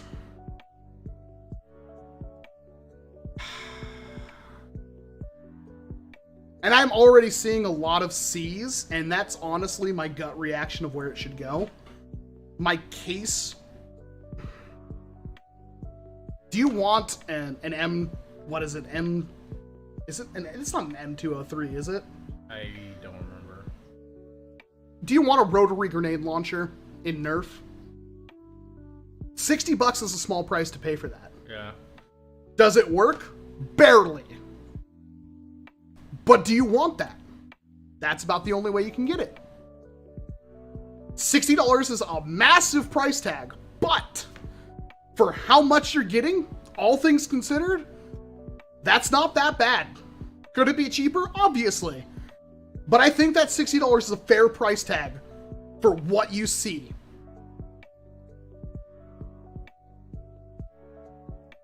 But it does barely work. And that's a problem.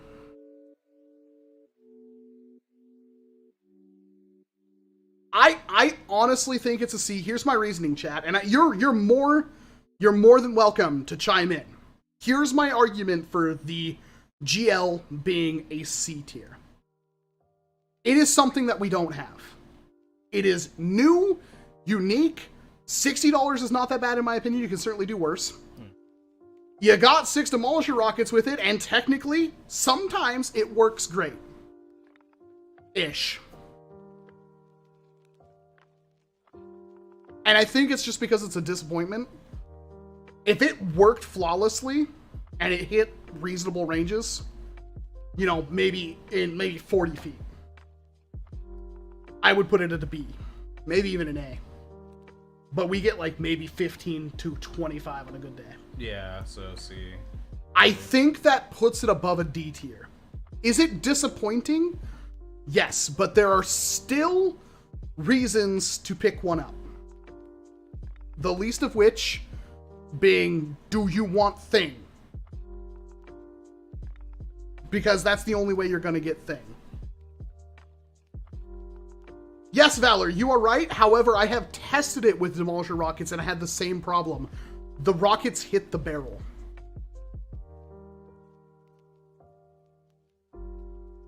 Do you have anything to add? Nope.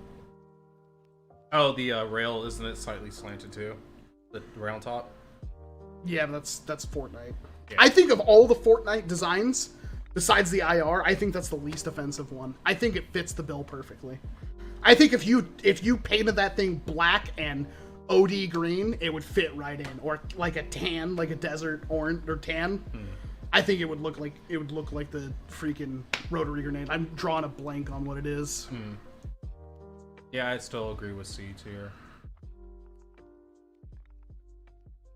I really would like to see the thing shoot like 4-dart shotgun shells or 6-dart shotgun shells. I think it's a C.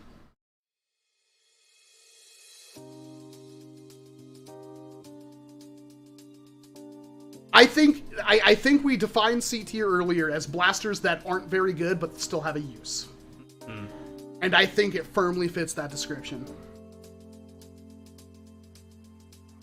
So, it looks like we agree then. Yep. The Fortnite GL is a C. It technically does something cool. You can have tons of fun. Like, no point in my review did I not have fun with it. But I wouldn't recommend you buying it. That's for sure. Yeah. Hey, Supa! Hello, J-Ro. 282 people watching. You guys are awesome. If you're not subscribed, go ahead and hit that button.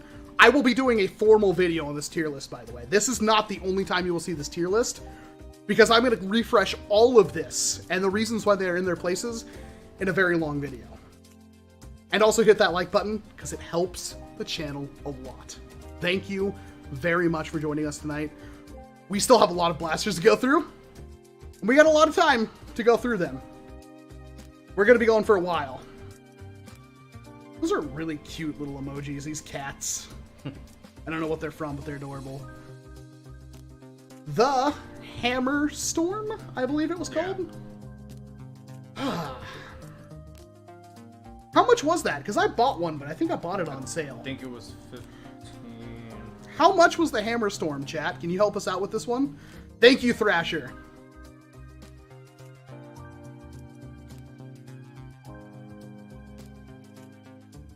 $15. Yeah. All right. So, I actually really like the Hammer Storm. The reason I like the Hammer Storm, especially over a Hammer Shot, I hate the Hammer Shot, and I will explain why. Not only have I had plenty of bad experience with the Hammer Shot, but I don't like the overall silhouette of the blaster. The grip, while it's technically fine, that wrapping kills it. It doesn't fit in with the rest of the ergonomics on the blaster. And that bottom tooth that makes it look like it has an underbite like Beavis kills that blaster for me. If I had to get a hammer action blaster that wasn't the 4 Victory, I would always choose a Sweet Revenge. I think that is a better blaster in every single way. Ergonomically, same internals, power, everything like that. Sweet Revenge is better. You can all like the Hammer Shot, that's fine. I historically do not like it. But, that being said, I liked the Hammer Storm. The overall silhouette is better. The grip is better. I had way easier time priming and firing that. You notice, like, even with this thing, like, I don't have a problem priming this blaster. Hammer Shot, every single person says, Hammer Shot's fine. They prime it like this. I can keep this blaster on track, and I can prime it every single time. That's not something I can do with a Hammer Shot. It's very difficult and awkward for me. I would use probably the Hammer Storm over this. And there's a side reason. Now, a lot of people are saying it's ugly. I disagree. But most people are like, yes, it's got a lot of extra plastic. However, there are many wars where blaster hits do not count. But there are also many wars where shields are not allowed. Or shield attachments. The Hammer Storm is a built-in shield. That is a blaster I could see you dual wielding, because the overall thickness of the blaster is no different, honestly. Like, it's very good in my opinion. 2 of those dual wielding, that's a good amount of coverage, and you could slap darts out of the air with it. That's one of the only blasters besides like the Manta I think you can do that with. And for $15 and everything else being fine, does that have an end strike reel attachment at the front of it? Yeah. That's right, we did combos video, yeah. Yeah, the afterburner. I actually think this is a B tier at least. At least. That's fine, it's got a loop on it. You could just attach it with a keyring or something. One thing I want to point out, I opened mine again recently, and regular Hammer Shot internals won't fit. It's like mirrored. So if you want... It's like the, is that the Lawbringer had that too? Yeah, Lawbringer and I think the Sweet Revenge too. So those internals might fit, but don't quote me on that. So, because I wanted to put my metal blaster parts kit in it, but it wouldn't fit. Drat. So I was like, dang it. It is not glued. Yeah, Slam City, but I think the grip is better than the Hammer Shot. Oh yeah, it's way better. Yeah, Jacob, but it's just, it doesn't take anything away from the blaster. It's cool. And it's 8 rounds stock. A lot of people are saying A. I actually see 5, 8, well 4, because Reviews to Nerf put it twice. Caesar says A or B. I see a lot of A's. I see a lot of A's. And honestly, if you don't have a Hammer Shot, or you like the Hammer Shot, but you like the scenario that I painted, especially in a stock war, I could, like, in a stock war, those things would be dumb. Like, slapping, what was it? The Diatron. Slapping discs out of the air with the Diatron was awesome. Because discs are pretty slow, and they don't, like, curve erratically. They're pretty dead on once you see them coming at you. And the Diatron will slap, slap, slap, slap all day long. That'd be so good with that.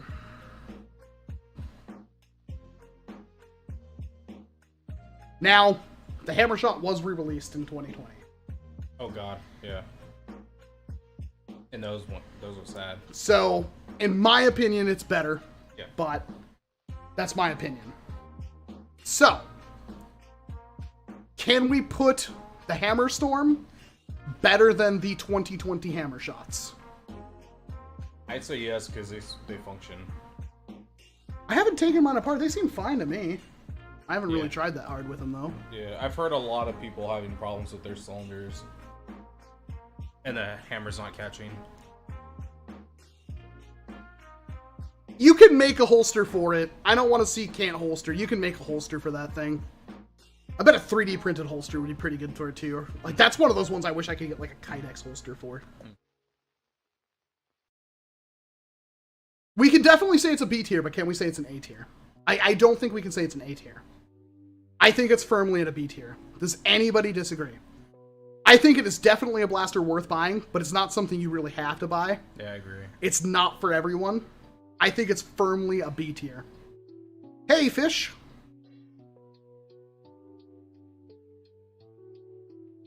Yes, though they are holders, Thrasher, but they're not great. Though, we pointed out in the video that you could slap them out like a shotgun.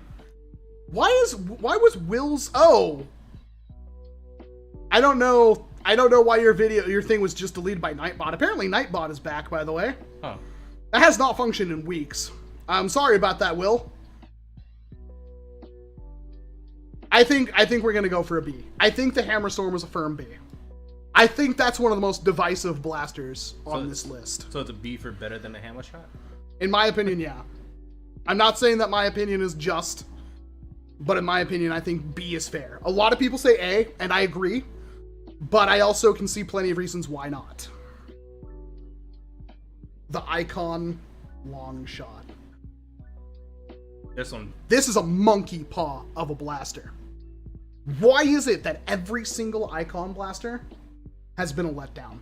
Except the Element, which no one saw coming.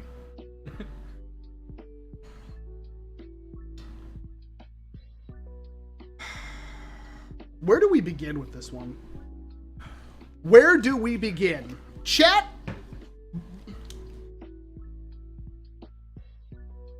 $50. Smaller plunger tube.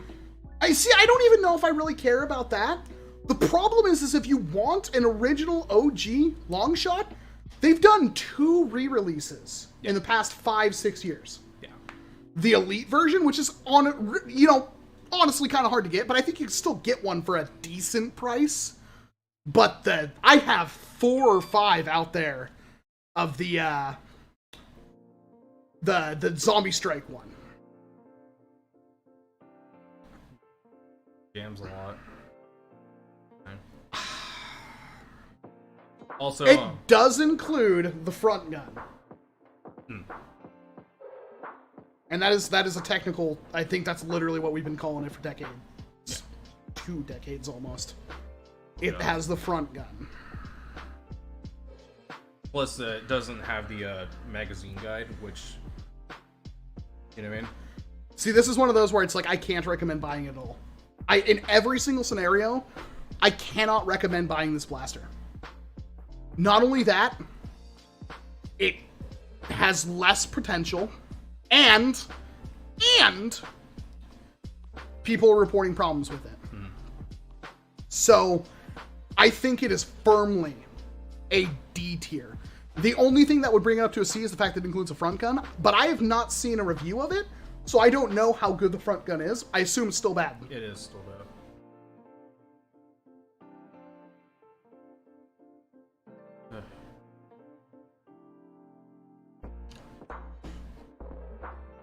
Stunt Pilot 22. The Icon long shot needs a heart transplant, if you know what I mean. Yeah. Coops was broken out of the box. Yeah. Yeah. I don't think anybody's going to disagree with us on this one. I think that's a D. Do not buy. It is not worth it. The D for dumb re-release. Also pretty good. Spectre is a D as well. I actually have no experience with this blaster. However, I know you want to say it's a D. How much is it? Chat, really quick, price check. How much is the Spectre? Because here's my argument for it not being a D. It comes with the barrel. Mm-hmm. Which is the only thing that has an icon on it, right? And technically it comes with the stock, which I happen to like. I think the stock, even though it's wobbly, is fun. $20, $35, $25 is American foam. $25 comes with the barrel, comes with the stock, and technically functions.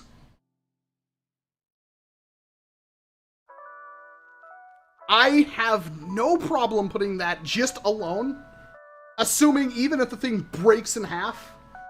I've seen people pay more for the barrels. Yeah. That's not a joke.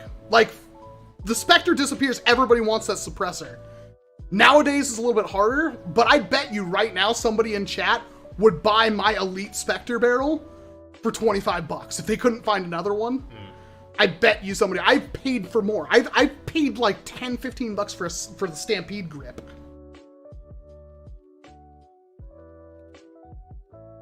Stun Pilot 22. People are probably gonna hate me for this, but I unironically like the Elite Spectre. Love modular revolvers. It's on sale right now for $15. I think 15 is a steal. I think that's fine. I think a C. I don't think you should buy it, but I can see reasons why you would buy it. Yeah, if you need the suppressor, buy it, probably. That's better, because nobody needs a long shot front gun. I don't think anybody's like, oh my god, I gotta buy the icon for the long shot front gun. The scope, arguably, but there are better scopes out there. Yeah.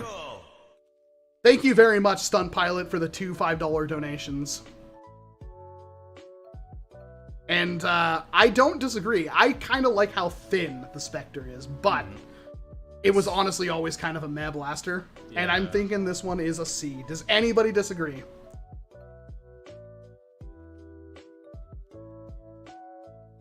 Yes, Blue Cannon, I do. I have several.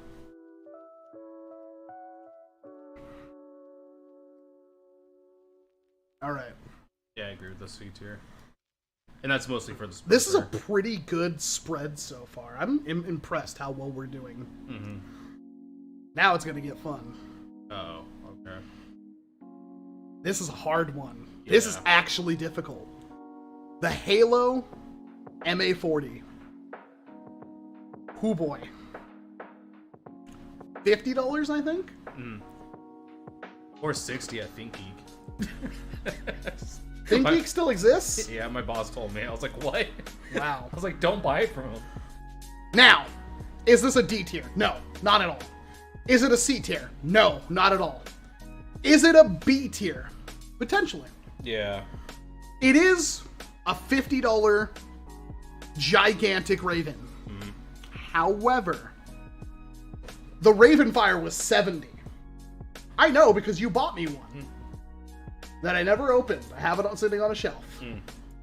And it is better than a Raven in every single way. You may argue that the barrel is too long. And granted, I have been working on a mod for this. The only reason why you have not seen it is because I need to print out another cage for it. Because my darts, I literally used it several times, no problem. I go to shoot the video, my darts are coming out sideways. Just needs a new cage. And I've been slacking on that one, and I apologize. My workbench is like inaccessible right now. But you could cut down that barrel, and the reasons why it's better than a Raven, and I explained this in some other videos, and I'll explain it now. The gap between the grip and the magazine well is less than the Raven. You save about a good 1.5 inches of dead space. No joke. Also, you don't have a flippin' battery door located on your magazine well.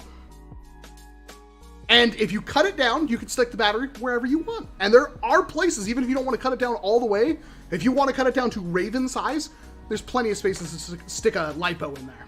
Or even like a 4AA battery pack. Easy. The trigger is also way better than the Raven. So, I think that definitely elevates it to an A tier. Isn't an S tier, though. That's a hard one. That's where it gets tricky, chat.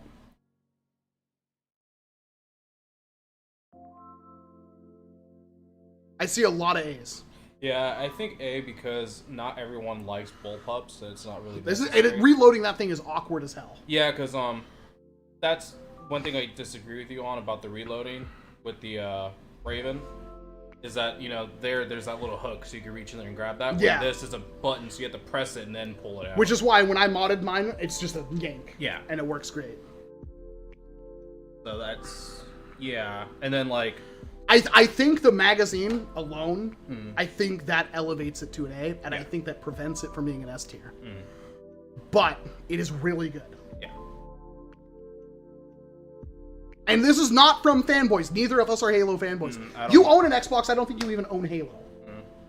Never play. Well, I tried playing one. I actually don't mind Halo. I don't like fast time to kill. I'm getting way too done with like Call of Duty, where you die in 3 bullets from an assault rifle from 300 meters away that has 0 recoil. It's just a laser beam, and it has a 400 round magazine, like it's airsoft. I'm done. Halo's a bit better. Yeah. Even like a sniper rifle in Halo is like a 2-hit kill. One thing about Halo, I got the best headshot of my life in that game. Sam poked his head over a cliff. He's like, "Hello, bang!" Just straight dead. He was like, "What?" It's almost worth it for the video that Metabucks put out of them playing Halo. God, I want to cue that up really quick. It's like 30-40 seconds long. It's such a good video from them. It's from you know what, chat? We might have to. I'm gonna switch to webcam really quick. I'm gonna queue up that video. I hope like Biv and them are okay with me doing this. I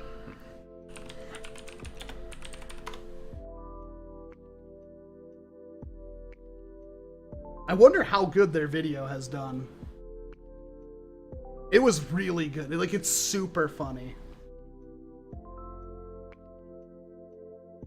Right there. 21K. Alright. Give me just a second. We're gonna watch this together, everyone. It is totally worth it.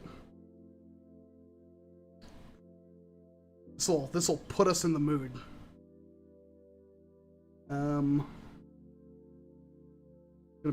Let's just put this above really quick. Oh, I can't. It doesn't even matter. Yeah, I can't really fix this. You're gonna have just a little bit of it cut off. That's fine. Let me pause the music. And we're gonna watch this together. This is Metabucks on YouTube. Oh, son of a... Hold on. I'm gonna fix this, and you guys are gonna see it, and it's gonna be great. There we go. And I'm gonna put that up front. It's worth it for the 30 seconds. I thought this video was amazing. It is good to be back. Yeah, it's been a while. Hello, Todd155. I've been waiting for you. You have? My name is Dr. Sparky. You killed me, then humiliated me in front of my friends from middle school. I'm sorry, that was a long time ago. I'm not that person anymore. We're more mature now. As everyone else moved on to Halo Reach, and then 4 kind of, and then 5 not so much, I stayed here training my body and... No scope, yeah!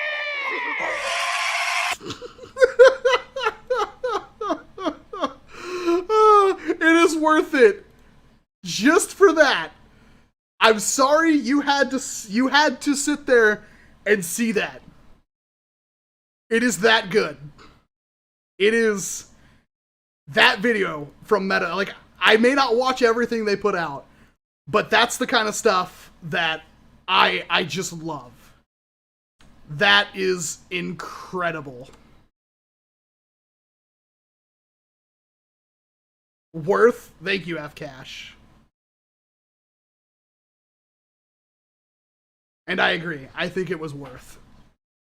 So, I think it's a firm A-tier pick. I think it is definitely worthy of A-tier.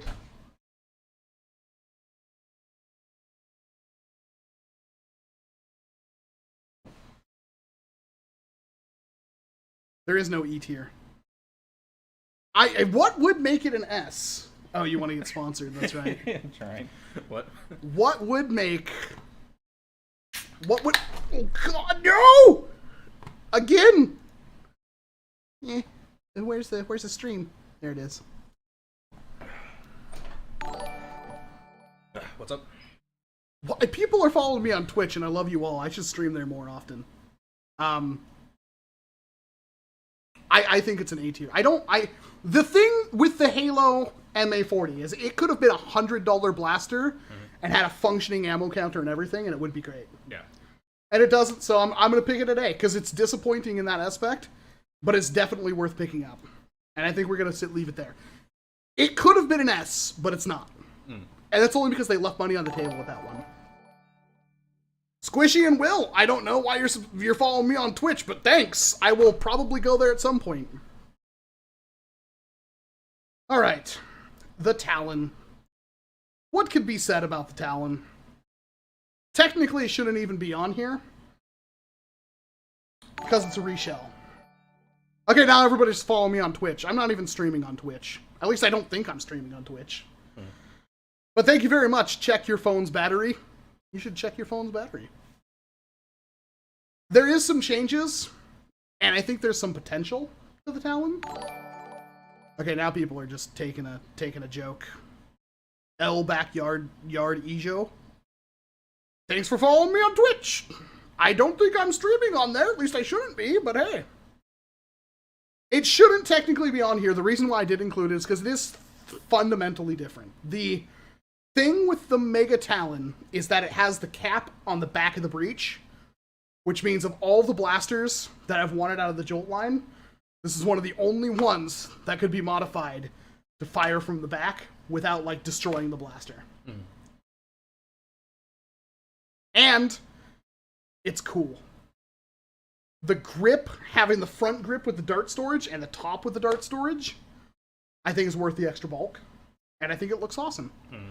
And it was like, what, an $8 blaster? And it was the only other Mega Blaster released in 2020. And it came out before the dark days of Nerf. So it's definitely not a D tier. And it's, in my opinion, it's not C tier either. It's definitely B. Could it be an A? It doesn't rewrite the rules. It doesn't do anything above what it tries to do. I think it's better than a Big Shock, so B for better for than a Big Shock. But oh, it came with the Aki Megas too. It did come with the X-Strike Megas as well. But I don't think that elevates it to an A or an S tier. Yeah. Okay, you guys are funny, but thank you very much, Kari the Meme Lord, for following me on Twitch. Am I seriously? Like, I can't be streaming on Twitch. There's no way. I know this has the capability of doing that, but I never set it up. Thank you, Oh my god, I guess I have to stream on Twitch. Thank you, Challenger75, for following me on Twitch. Easier to mod comes with AccuStrikes. I think B is fair. And if it's close enough to a Big Shock, you can put a Chrono Spring in it. With the catch hole, or with the, I think it's clipped. Oh, it's clipped? Well, you screw the bottom. Yeah. I think B is fair. Yeah, I agree. Here's a tough one. This may be the toughest of every blaster on this list. Yeah. Nog Stafari, thank you very much for following me on Twitch. I don't know why everybody's following me on Twitch. Hopefully you're subscribing on YouTube, but thank you very much. I do stream on Twitch. The only reason I have it is because the bandwidth is kind of iffy. Critical. But I have plans to use Twitch for lots of other stuff, like building Gunpla and everything. Twitch is going to be valuable in the near future. Gaming with Lucas Downing has super chatted $2. Here's my money. Well, thank you very much, Lucas. Where do we begin with the Pharaoh? Not Ambi.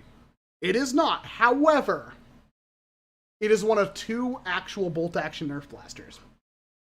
It's one of 2 only blasters I know of in existence that's bolt-action with a magazine.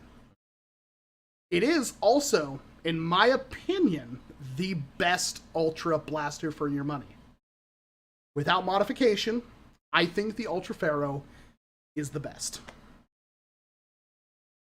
Also, beyond the stupid muzzle, everything else about the Pharaoh is excellent.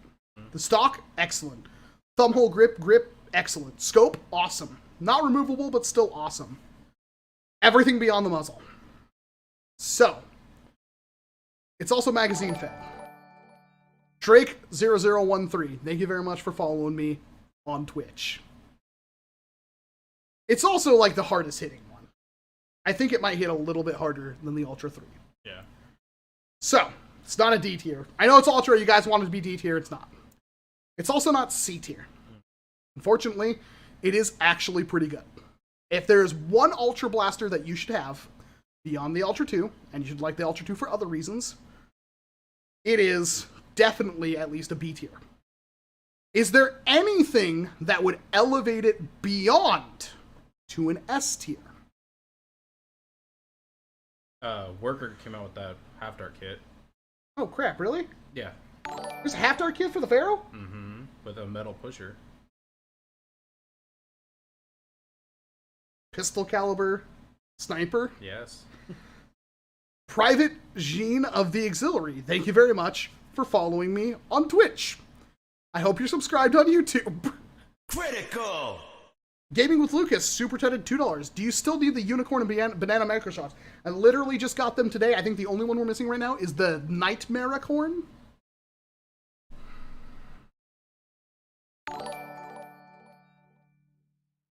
Woter KZR, thank you very much for following me on Twitch. Half Dart pushes it, no question. I don't know if it's worthy of an A tier. It's a hard one. Yeah. I think it's a solid buy, but it's Ultra. And no matter what, that is going to be a stigma. But the reason why the Dorado gets away with it is because the Dorado's really easy to convert to shoot normal darts. And honestly, even if you wanted to use just stock Ultra, the Ultra 2 and Dorado will service you in some way.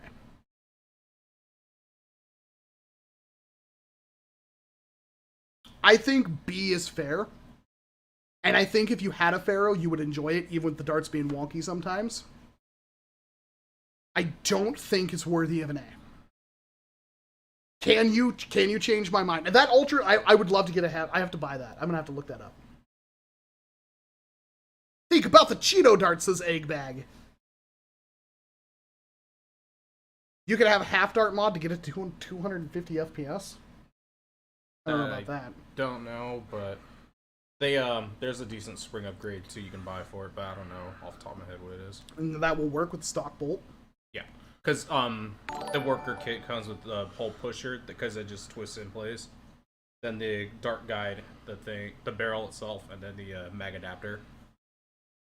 Man, that's tasty. Yeah, I know. I saw that and like, who sells that? Is that like it's is it like Worker Kit or Monkey Mods or something? I'm gonna literally order one after this stream. Okay. Unfortunately, all the super chats have been super chats and not like PayPal donations. I really want one now. John Cachero says Target has the IR at $27, A tier price. Critical! I don't disagree. That's pretty good. That is really good. The Pharaoh is 100. What the heck was that? Am I still streaming? It's like a stream reset. I've never seen that happen before. Am I still streaming? Let me check my phone. I'm gonna refresh this really quick because that was concerning. My streaming software just like refreshed and moving my hands, doing things with my hands, things with my hands.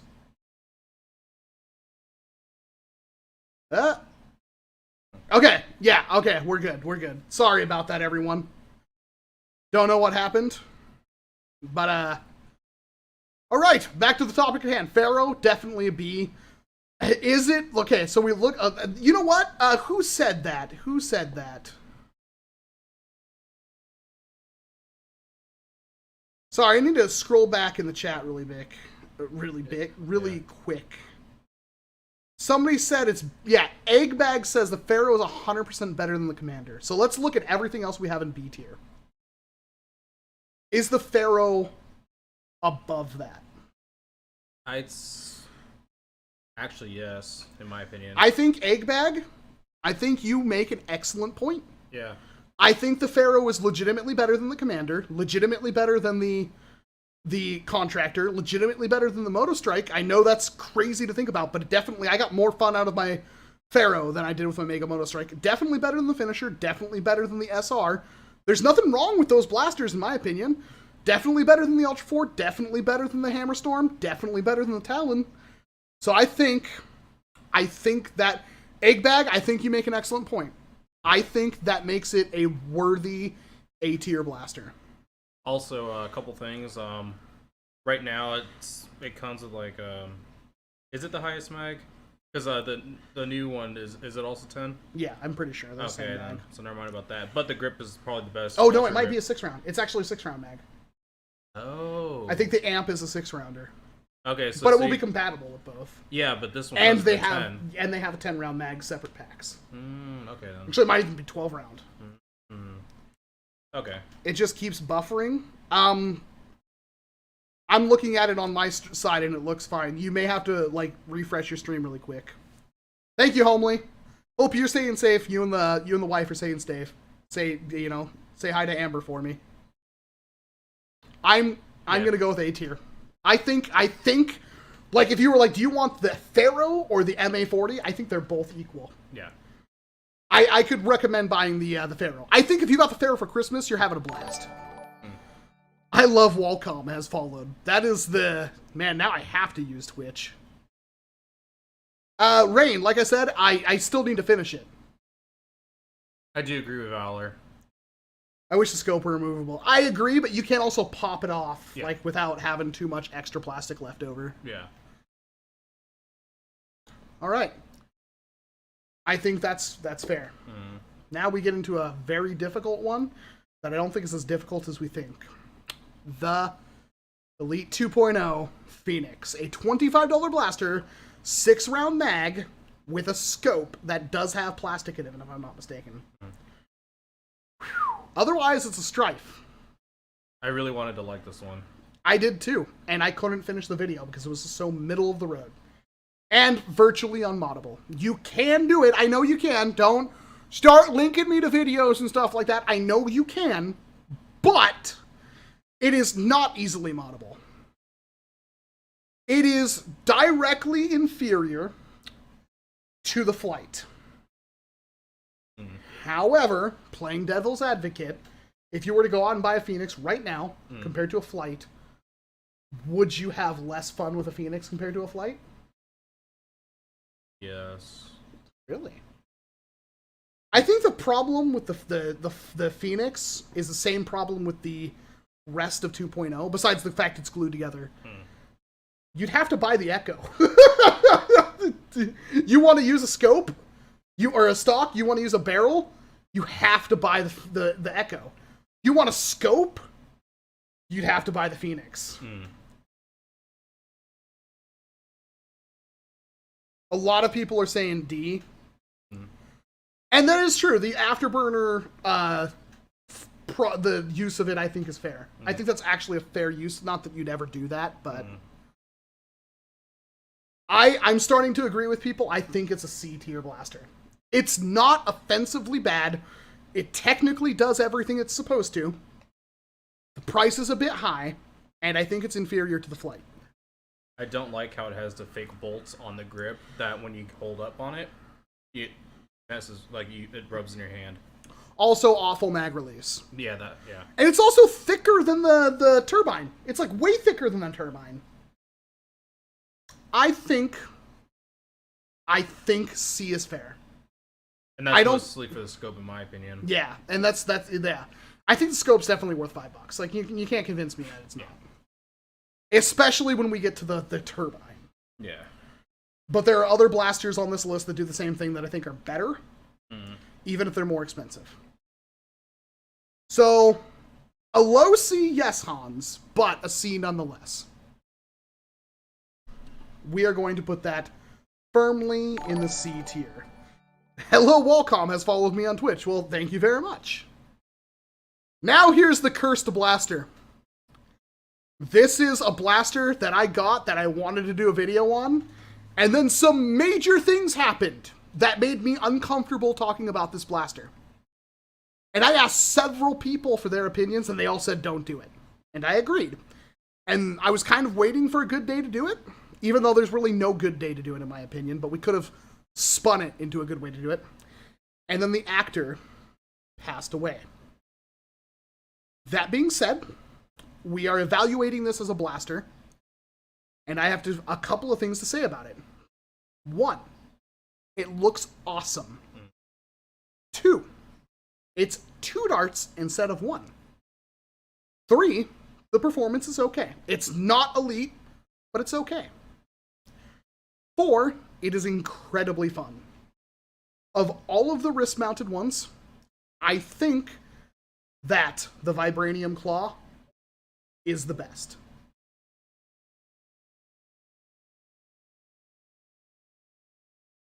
Of all of the wrist-mounted ones. That saves it from being a D tier.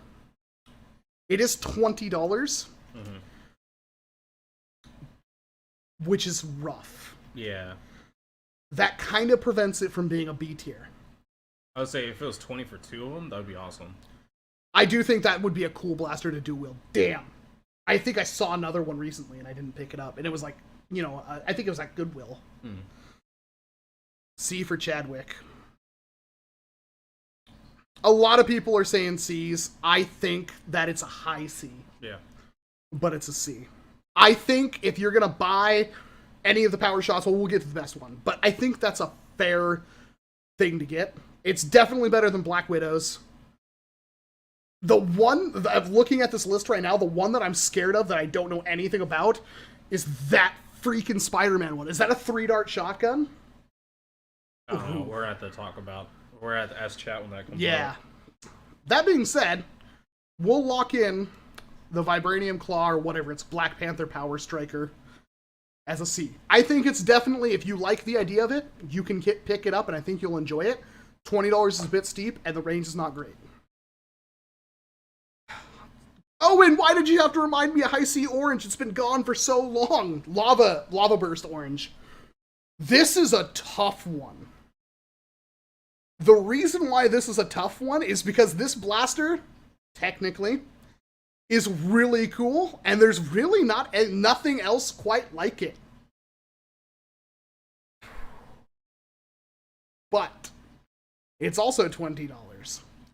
And although you can find it on sale, like every single time I look for it, it's on sale. And I saw one video and it looked like it worked really good. Not like 400-foot ranges or anything like that. Less range than darts, but it flies straight and it looked fun.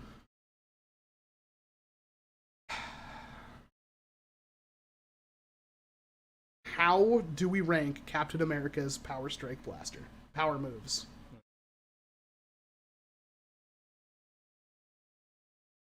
Oh, Spider-Man, thank you very much, Egg Bag. I think...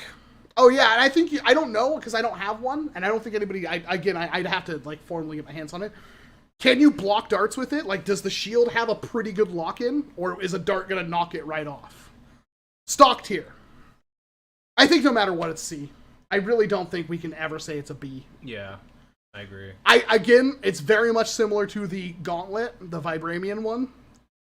I think it's, if you like the idea of it, it's worth picking up, and I think you could find a use for it in a war, but it's definitely not for everyone, and it's definitely better, in my opinion, just because it does something different, it's more fun. I think it's better than the Captain Marvel, and which we're going to talk it next. We're already, it's better than the single shots, like the Black Widow and the Captain Marvel one. So I think C for Captain America is fine. Good on you, Tittles. And up next, this one should be really quick. The Captain Marvel one. I want to say Captain America. It's Captain Marvel. It's a single shot. It's pretty much the same thing as the Black Widow one. Looks pretty cool, but that's a D. D for Dookie. Man, how long have you been sitting on that one? A while. Any disagreements, chat?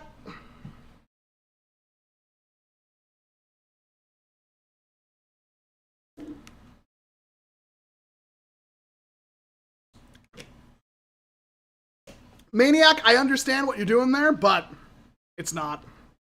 It's a D.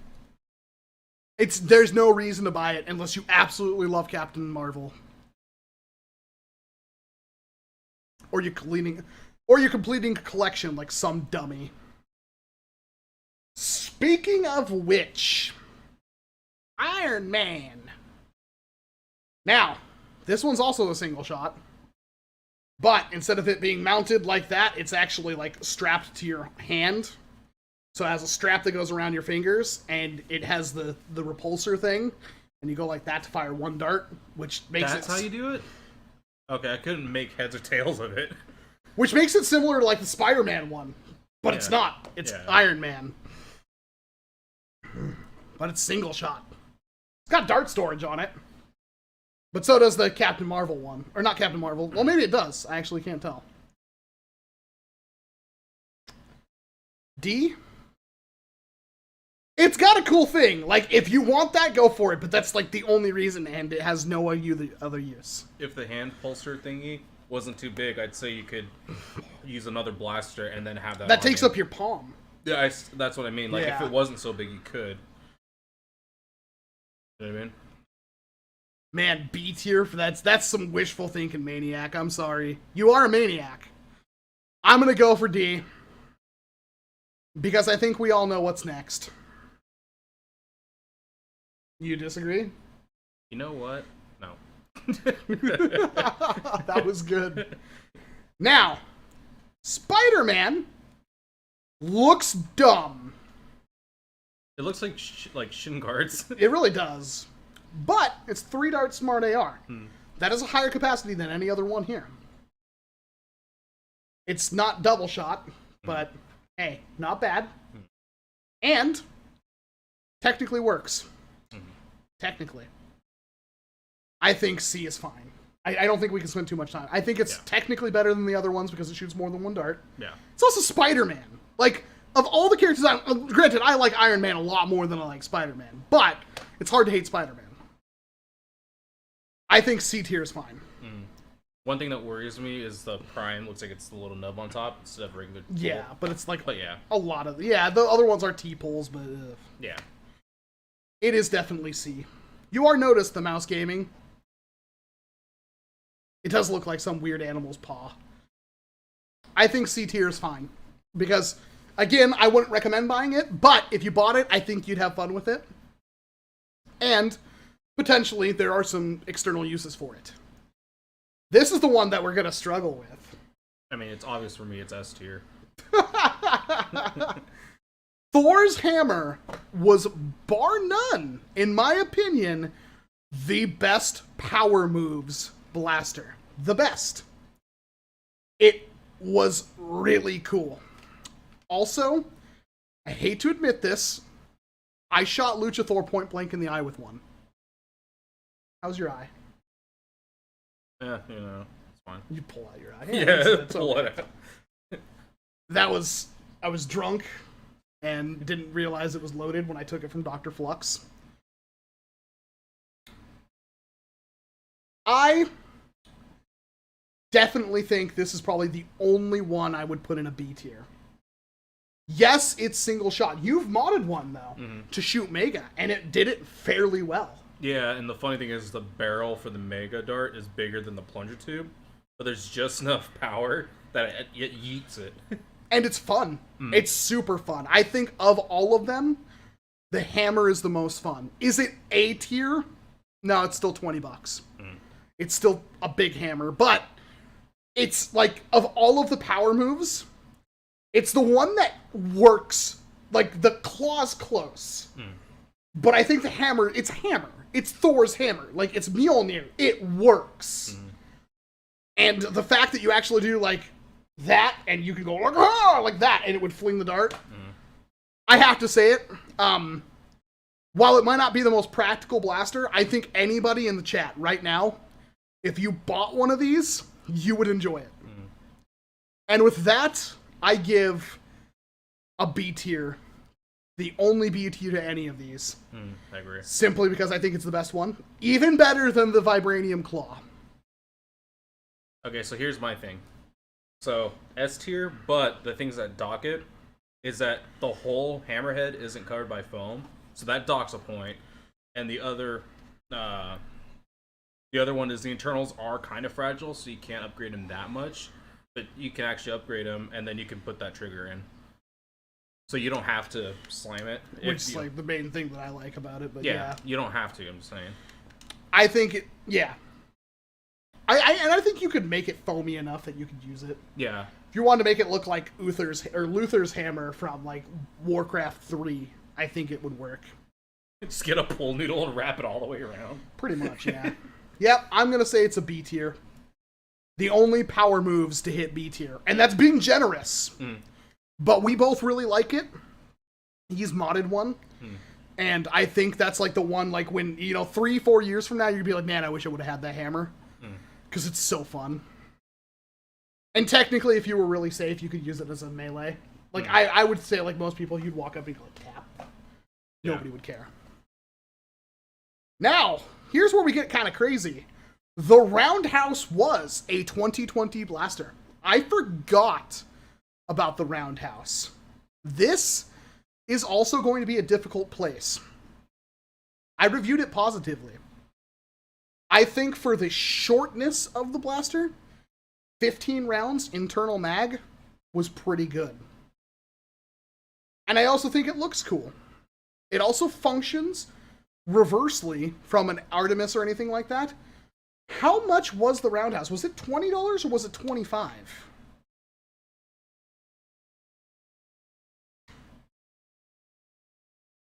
I think it was 25. I'm not 100% though. I'm waiting for the chat to catch up. Please stop spamming. Nope, I reviewed it in 2019, but I reviewed it in December of 2019. It's a 2020 blaster. It is 25, says Hans. I kind of agree, nerf mods and more. It is too big to be a pistol, but it's still a pistol. Sorry.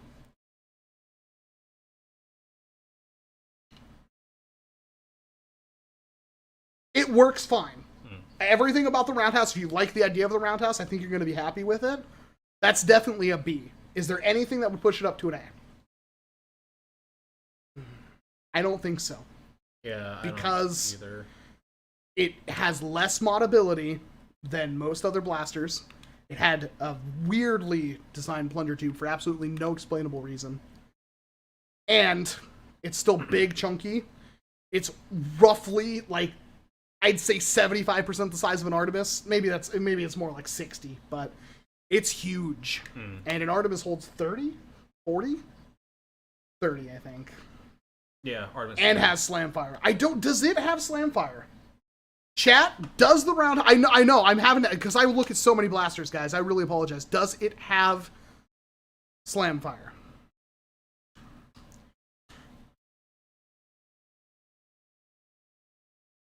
No, says Steven. I never had... Well, I never broke mine. I can't talk about Coop. I say it's... Okay, I think it's a solid B tier pick. I don't think we can push it to A. Can we take it down to C? I think B is a solid place for it, because it's pretty good capacity. I think you would have fun as long as it worked. People are saying it's jammed. I don't think I've ever had one jam. And I fired it a lot. And that's one of those blasters like, you know what? I want to use this today. And I could pick it up and see myself using it. It is not an A tier blaster. I'm sorry. But it's definitely B tier. However, it could be C. There are some people saying it has problems. What's your thoughts? I don't have many, to be honest. It's like, I'd say it's pretty basic for what it is. You know what I mean? I think it's visually interesting. I like how it loads and stuff like that. I've never really been a fan of the multiple chambers. C minus or a B minus, I can see that. All right, chat. In the chat, B, or do the potential jamming issues bring it down to a C? Go. Yvonne, you're noticed. B, B, B, B, B, B, C, C, B, B, C, B, B, B, B, B, B, B, C, B, B, B. Well, American Foam, I think you're the authority here. I think it's fair to put it at a B tier. Here's the next one that's going to be really tough, though. This one I absolutely do not like, so I'm unbiased. So you're already like C? Yeah. The Charger. This is rough. Because I think I reviewed it pretty positively. Mm. But then I modded one, and it shot all the balls at a 90-degree angle. Mm-hmm. And I've cooled off on it. I think it's a $30 blaster. Mm. But I also feel like it's inferior, even though it has internal magazine. I think it's inferior. Well, not really. I could see this existing with the Zeus. Because I like how you pull that back, you dump alerts, and you're good to go. Mm. I like that aspect. Semi-auto. My number one complaint, which is very dumb, but borrow this. Like, this is the front. And the barrel, the actual barrel's offset. Yeah, but they did that to make it thinner. Yeah. Like, I get it, but that was my one thing about it. C for could have been better. Yo, ho, ho, ho, ho, ho. Shinryu saying a B. Well, full auto for this thing, Captain Corndog, would be kind of dumb. Because it's a 12-shot. I think semi-auto is great. I think as a sidearm, it's awesome. Like, I think it's a better sidearm than the Zeus. For sure. It's smaller. It technically works fine. Internal mag would be really easy to top up. And, like, you know, compared to, like, a Hera, like, even, like, I would put it firmly as a solid pick for a, like, a sidearm PDW kind of thing. That's a hard one. It's rough. I'd say B tier just because it's, like, there's nothing wrong with it. Homely, are we talking about the same blaster? We're talking about the Charger. Charger wouldn't have slam fire. Charger's flywheel. No, Rain, its modability is it's sus. It's because I modded one and it shot all the balls sideways, and it might have been American Foam, maybe it was Naptown. One of them modded it and figured out how to fix that, but it's still like that's not an obvious thing to do. You know what I mean? Yeah, but if you want a P90 Caesar, you could also just get a Zeus, and I think the Zeus is still obtainable.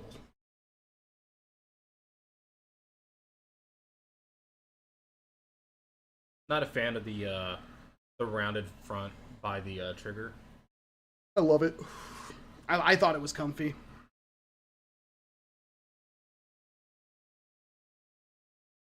That's the Happy Rocket. That is the Icon long shot, and it jams. It's expensive, and it's a downgrade for a blaster that you can easily obtain any other way. $35, but most people say it goes on. I think B tier is fine. I think B tier for that is okay. Like my personal thing, I would put it in C, but I agree that it isn't. It deserves a B tier. I think just because there's nothing really wrong with it. And it would work. It would work great as like like just slung on your side. Granted, it only has one sling point on basically in the thumb hole grip. That's pretty much it. That's right. I would put the Zeus at A. That's rough because the Zeus was $50. Yeah. Yeah, I'm gonna put it at a B. Okay. I think you would buy one and you could have fun with it, and I think you'd be a fan. I don't think not having magazines is a con against it because the Zeus used magazines, so it was horrible with them. But could have been better. Could have just fed in mags through the top like every other, like the Helios and stuff like that. Yeah. Not the Helios, the Hypnos. Oh, yeah, you're right, sorry. Oh man, this is one I don't even know where to start. Oh god, the only Elite Blaster released in 2020, and when I did the video on it in January, I said it was the best blaster of 2020. Holy crap, was I prophetic. Because that, honestly, that could be a legitimate thing. The Shell Strike. Better than the trilogy. What blaster am I missing, James? Missing the Mandalorian blaster. Oh! Oh, the Sharpfire? Or the no, maybe. I think he's talking about the wrist blaster. Oh. That wasn't on the wiki. Huh. You're actually not wrong. Yeah.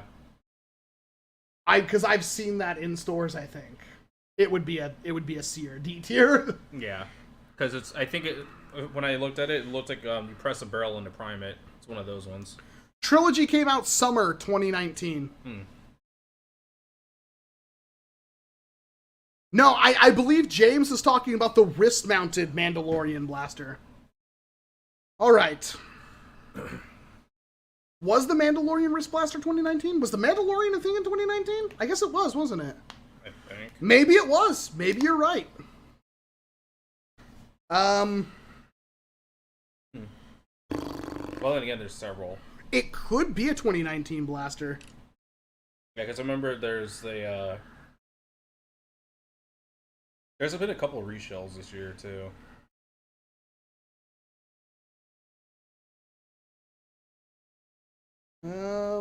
Let's see here. I want to look this up really quick. Oh, there's so much stuff in here I've never even looked at before. 2020 had so many blasters. Holy moly. So many blasters. Did the wiki lead me wrong?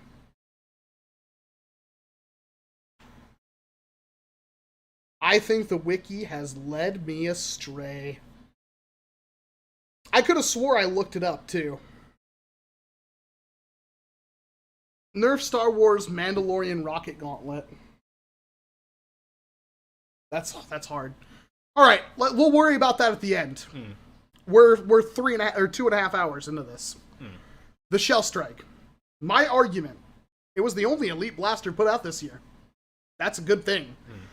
It's also affordable at $15 and came with 2 shells. It's also really cool looking. It's also really fun. And I would argue for a 3-dart stock pistol, the performance was usable. So that's already a B tier. I think the price point, the fun, what you got, everything, I think that's all a B tier. Can we push it into A tier? Well, there's really nothing else like it. Not only is it breech loading, but it's a shell-fed shotgun pistol. I think that could push it into an A tier. Because there's really nothing wrong with it. The only thing that prevents it from being better is the fact that it's very difficult to mod. Now, I haven't modded one, but I think the problem is twofold. The internals are whack. It is a janky thing. And the darn blaster just has a weird catch system, a weird priming system with that lever on the side that pushes back the plunger tube and stuff like that. I can't, because it can't be modded. It can, and you could get some decent performance out of it, but I think all these combinations together going against it, I think that sticks it firmly in an A tier.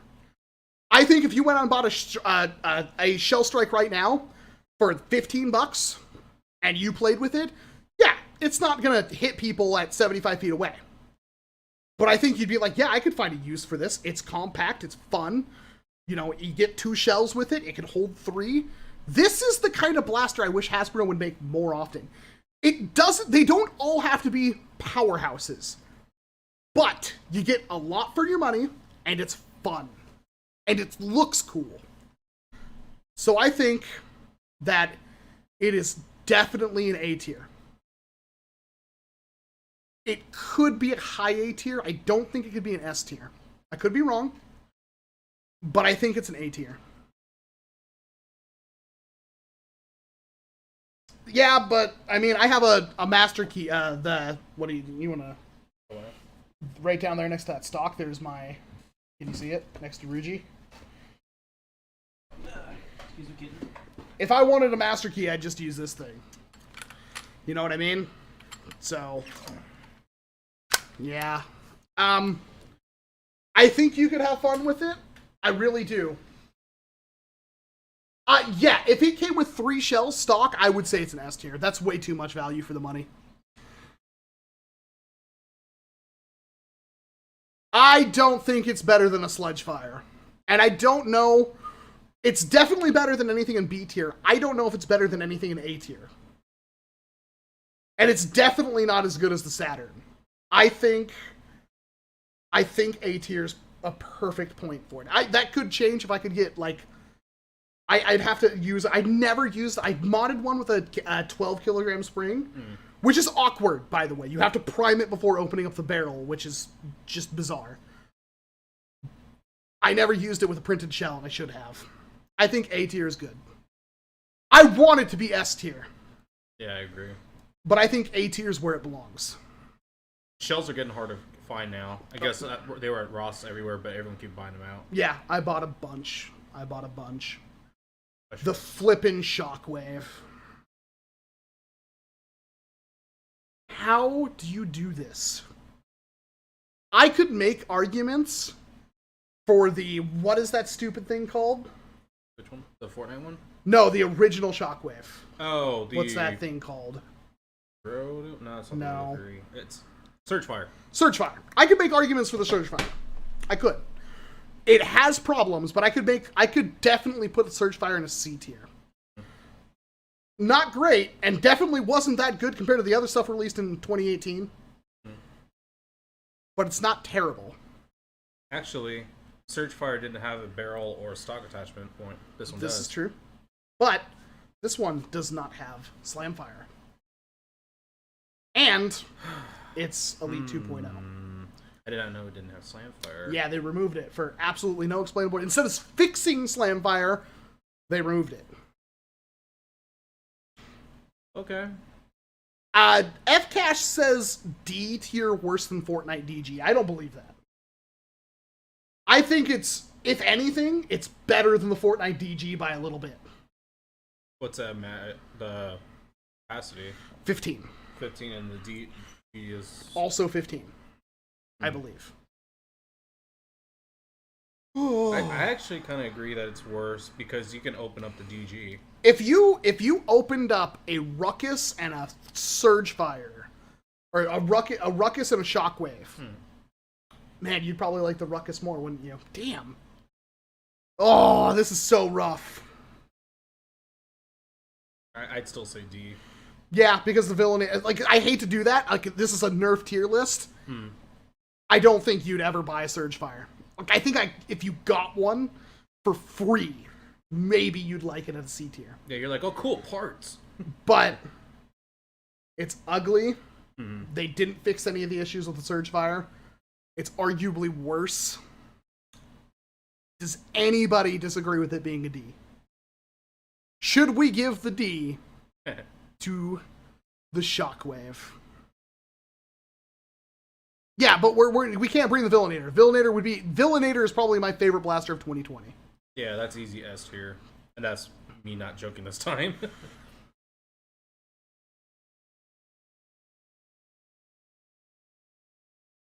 Yeah, I'm gonna agree. I think this is a D tier.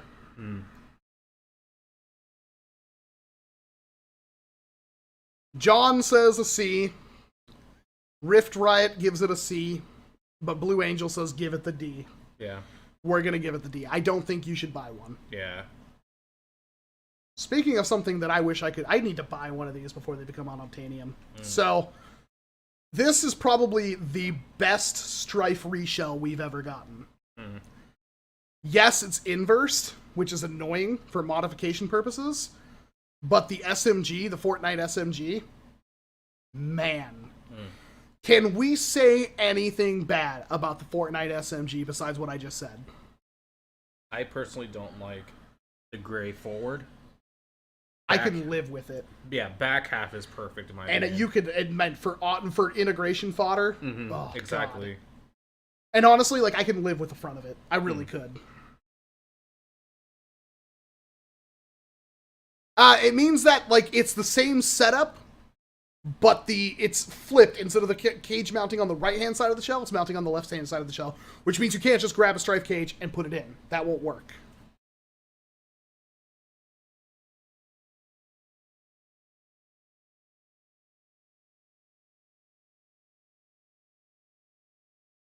I mean, you could say, you know, minus 100 points, Central PlayStation says, because it's Fortnite. I still think it looks cool. And I'm not a Fortnite fan. Yeah.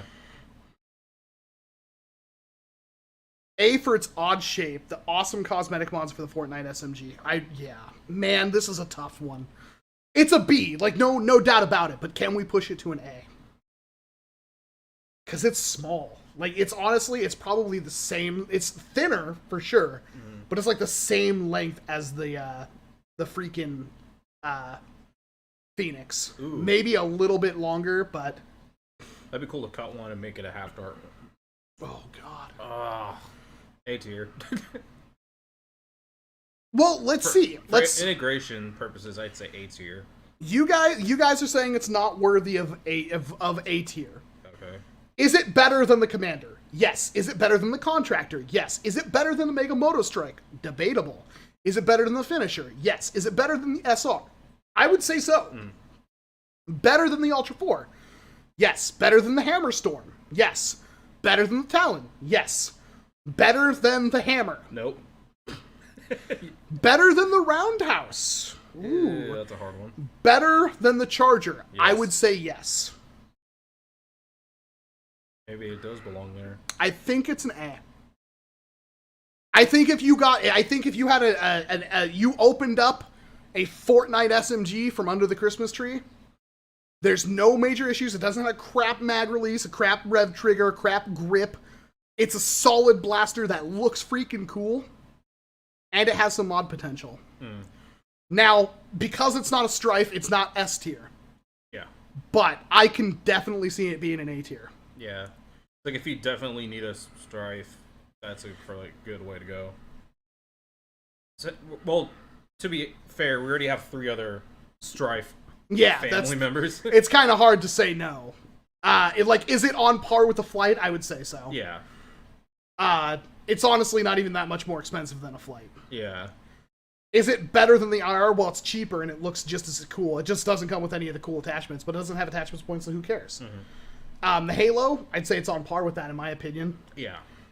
And I would put it in the same tiers like the Cell Strike. I want one. I don't have one. I need to buy one. I would literally go to Walmart tonight and pick one up.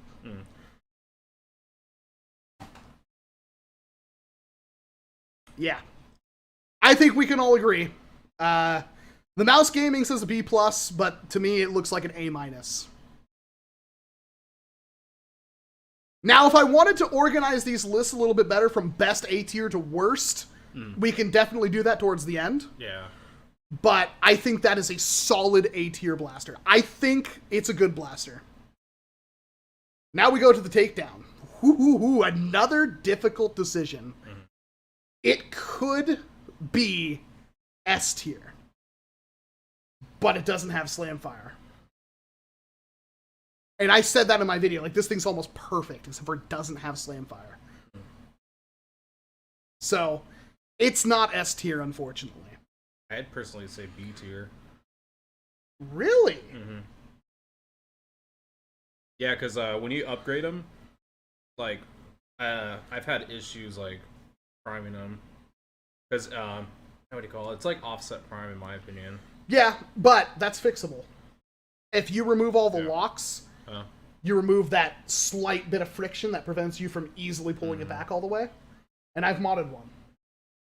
I would definitely put it at a B tier. Is it worthy of A tier? Or is it worthy of C tier?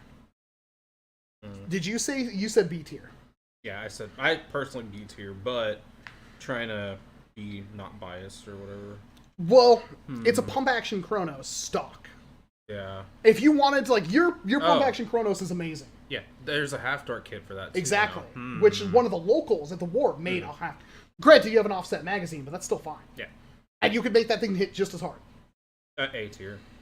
I think potentially A tier. It is definitely not on par with the Saturn. To be fair, since I'm that guy where I saw someone cut off the stock of a Saturn and loved it, so it's like, I mean, it's the same thing but less capacity. Yeah. So A tier. But shorter. It's way shorter too. So yeah, is it better than every single thing in B tier? In my opinion, yes. Yeah. I did not pick up a takedown and be like, wow, this could be so much better. The only thing is, like, why does this not have Slamfire? Why? Why, Hasbro? That would have made it so good. Which is why the Saturn is an S tier. That's how close it was to being the best blaster probably of 2020. But I think it's definitely an A tier at least. I don't think it's better than the Saturn in any way. Yeah. A tier, it's pretty much unanimous. Yeah, I'd say A tier. It is a bit expensive, but I've also seen them for like $13, so.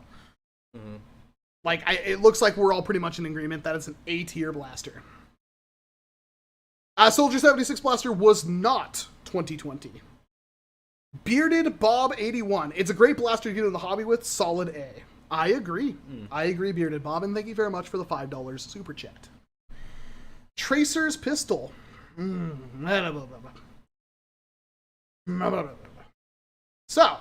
3-round Chronos. 3-round Chronos. It sucks, because I love the Diva and the Biva. It does have the cool little rotating thing when you prime it. I like that kind of thing. Oh, really? Yeah. But Critical. it being Tracer's pistols, though, it's the full fact auto. the fact it's not even a flywheeler. Yeah. Is so upsetting.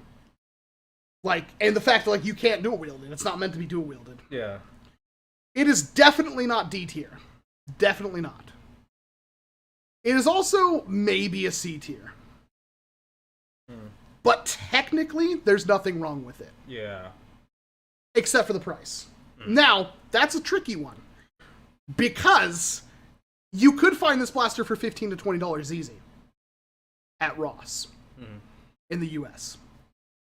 You won't find it online for that price. It's like a $40 to $50 blaster. Yeah. Is it better than everything in C tier? I would argue yes, because it's Chronos. Oh, God. I'd say it's the highest of the C tiers, to be honest. But is it better than anything in B tier? That's a rough... A lot of people are saying C. A lot of people are saying C. Yeah, I'd probably put it at the top of the list in C, in my opinion. I think it's... I think C tier is fine. Do I think you need to rush out and buy one? No. Do I think if you had one, and do I think if you were an Overwatch fan, specifically Tracer, like for a cosplay, it's good. Yeah. I would put McCree's blaster higher. That's me. I think it's a firm C tier. And also, yeah, Overwatch is dead. Yeah. I think that is fair as a C tier blaster. Yep. Yeah, Oh. John Cachero says if it's Marvel stuff is C, then this is C. Well, the Marvel stuff is C because this is way better than any of the power shots, the power moves. Yeah. Maybe not the hammer. The hammer's just too cool. Yeah. It's a C for cheers, love. The cavalry's here. That's a good one. So I think we can sleep well knowing this thing fits firmly in a C tier. Whew. The trio. Oh boy. I have not held one of these. It's not bad. I have one out there if you want to go grab it. You know where? Where it's going to be in... It should be on the right-hand side where I put up all the blasters recently. It's in a small package. Right-hand side. So you notice where I put all the blasters up on the shelves over there? I just kind of stacked them haphazard. Yeah, over there. Okay. It should be over. Just go take a quick look. You should be able to see a small package. It may also be on the floor in front of the shelving, kind of towards where the door is. Alright, I'll take a gander. Take a gander. So, Sarah King says Easy D. Now, I think that's unfair. Because I definitely think the trio, for instance, is better than the Volt. I agree. That's my theory. I think the trio, not only is it technically upgradable, but its profile is good, in my opinion. It's honestly, technically the profile is better than the trilogy, or the triad. It's also probably the only blaster of this entire list that usually does not have glue in it. And it's also only like $10.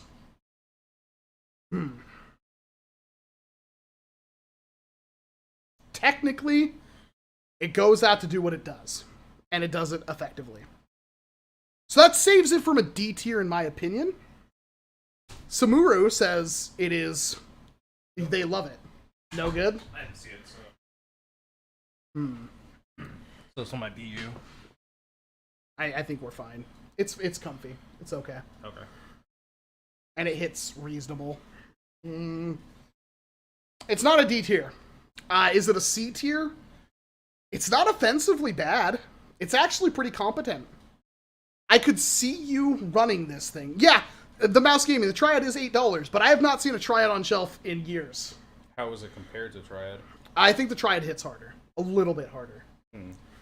But the trio looks way cooler, and I think the trio is easier to mod. The trio is like the only one that's just clipped together.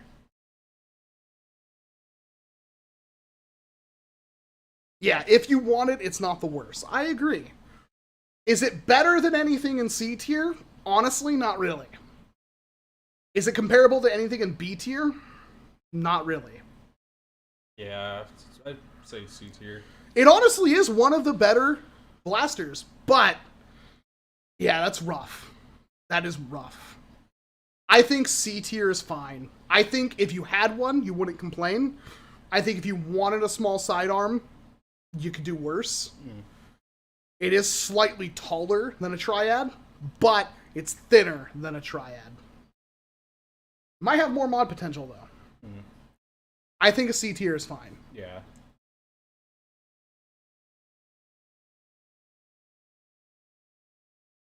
I agree with Captain Falcon. A solid C. I think we can agree on that. Now, this is going to be a hard one, chat. This one I absolutely hate, so this is all Oh, you. God. See, that's the worst. Because I really like this blaster. It fires well, I'll give it that. If it was slightly cheaper, it would be one of the best blasters. Like, it's still, right now, like, if I want to compare it to everything we have on the field right there, it is better than the Commander in every way. Oh, yeah, of course. It is, bar none in my opinion, the best Elite 2.0 blaster. And arguably one of the better blasters of 2020. Now, it has issues. Issues I have overcome. Let's start with the positives. $40 price tag, full auto, and it fires faster than a rapid strike. It's about on par as a hyperfire. 18 round mag, that looks cool. Ergonomics are a godsend on this blaster for me. The stock is long enough that I can choke up on it, but it's way better as like a brace. Tons of sling point on it. Doesn't have a stock attachment point, which I like. I hate stock attachment points. Has a muzzle attachment point if you want to use it, although the only muzzle that looks good on it is the one from the Echo. Fire rate's pretty good. Battery operated. Requires screws, which is a shame. But the big deal for a lot of people is the mag release, which I have overcome by just, because it's kind of natural for me, if you press in just the corner of the mag release with I'm right-handed, so just the corner of it, I have no problem. It's a little stiff, but it's not as bad as trying to press in the middle of it, or trying to press it in with like your knuckle. You have to press it in with the front of your finger. Yeah, which, if you haven't seen one, it's slightly pointed. I don't know why. Oh, and there's rails on the side of the blaster, too. Good point. Which is, like, uncommon. And useful. And it's both sides, right? Frack. I have one out there if you want to go. Bye! It's up on the top shelf. Top shelf? Top shelf. I put it up there. I saved it. Actually, I think there's two of them up there. So, it is better than everything in D tier and C tier. I also would argue, this is a hard one. It is definitely better than most of B tier. The only blaster in B tier that I think even remotely comes close is the Moto Strike. Moto Strike is a high B tier. Is it worthy of A tier?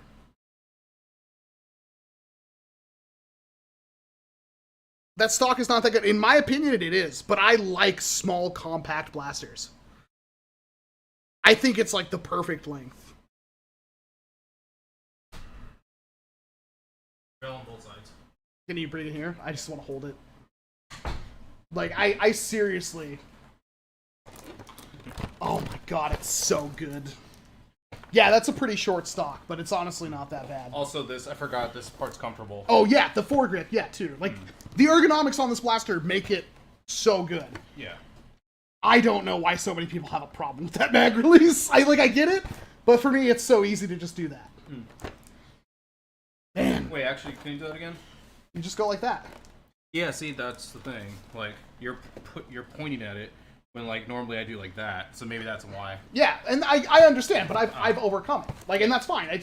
How hard is it for me to just take my finger off and go like that? Like, Yeah, it doesn't. Yeah, it's a little bit more difficult, but man, I wish this thing would have came with 2 mags.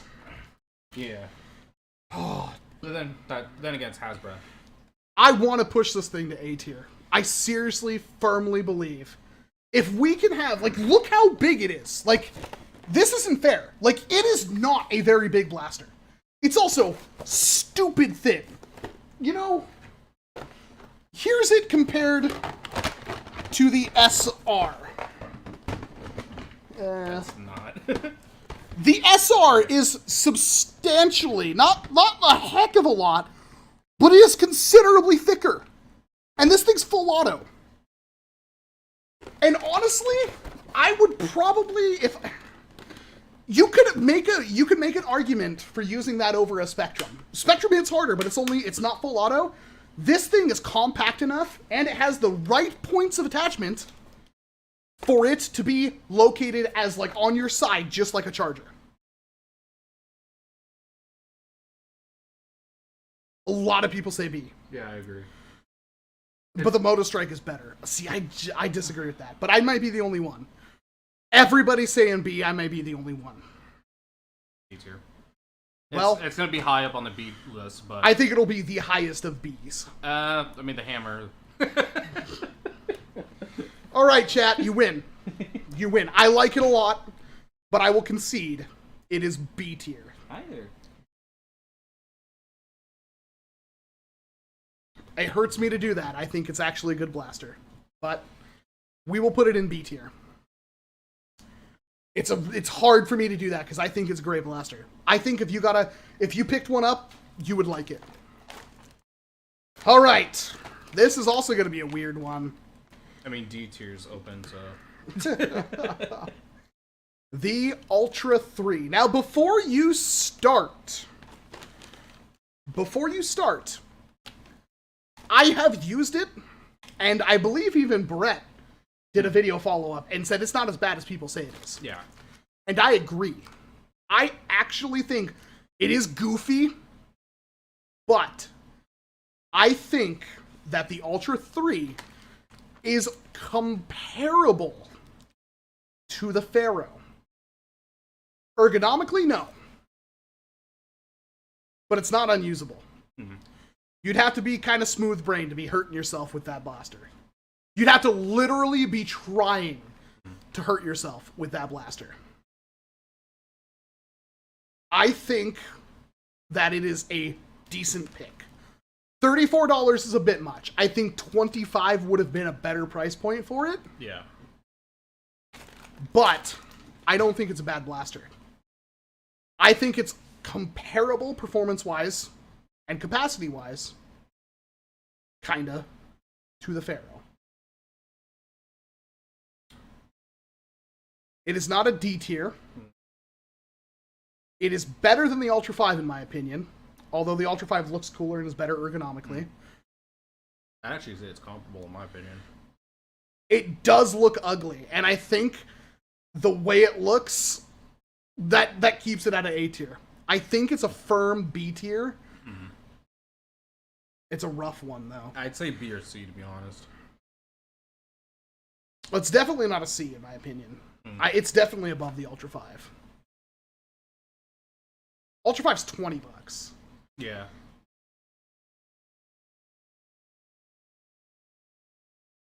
The Pharaoh is 100 times better than the Ultra 3, says Slam City. Yeah, that I agree with. Man.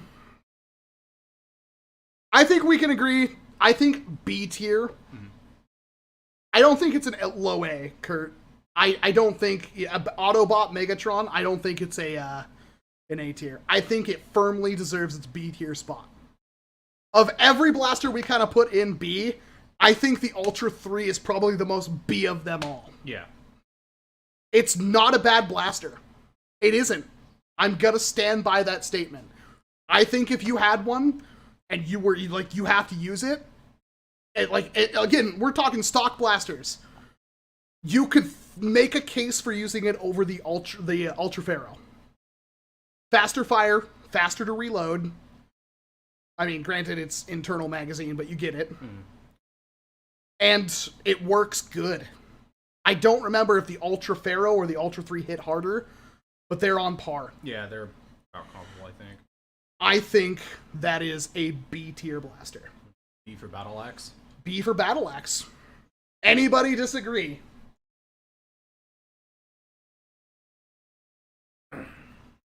All right. Looks like we're there. Hello, the real Miles Dyson. B tier it is.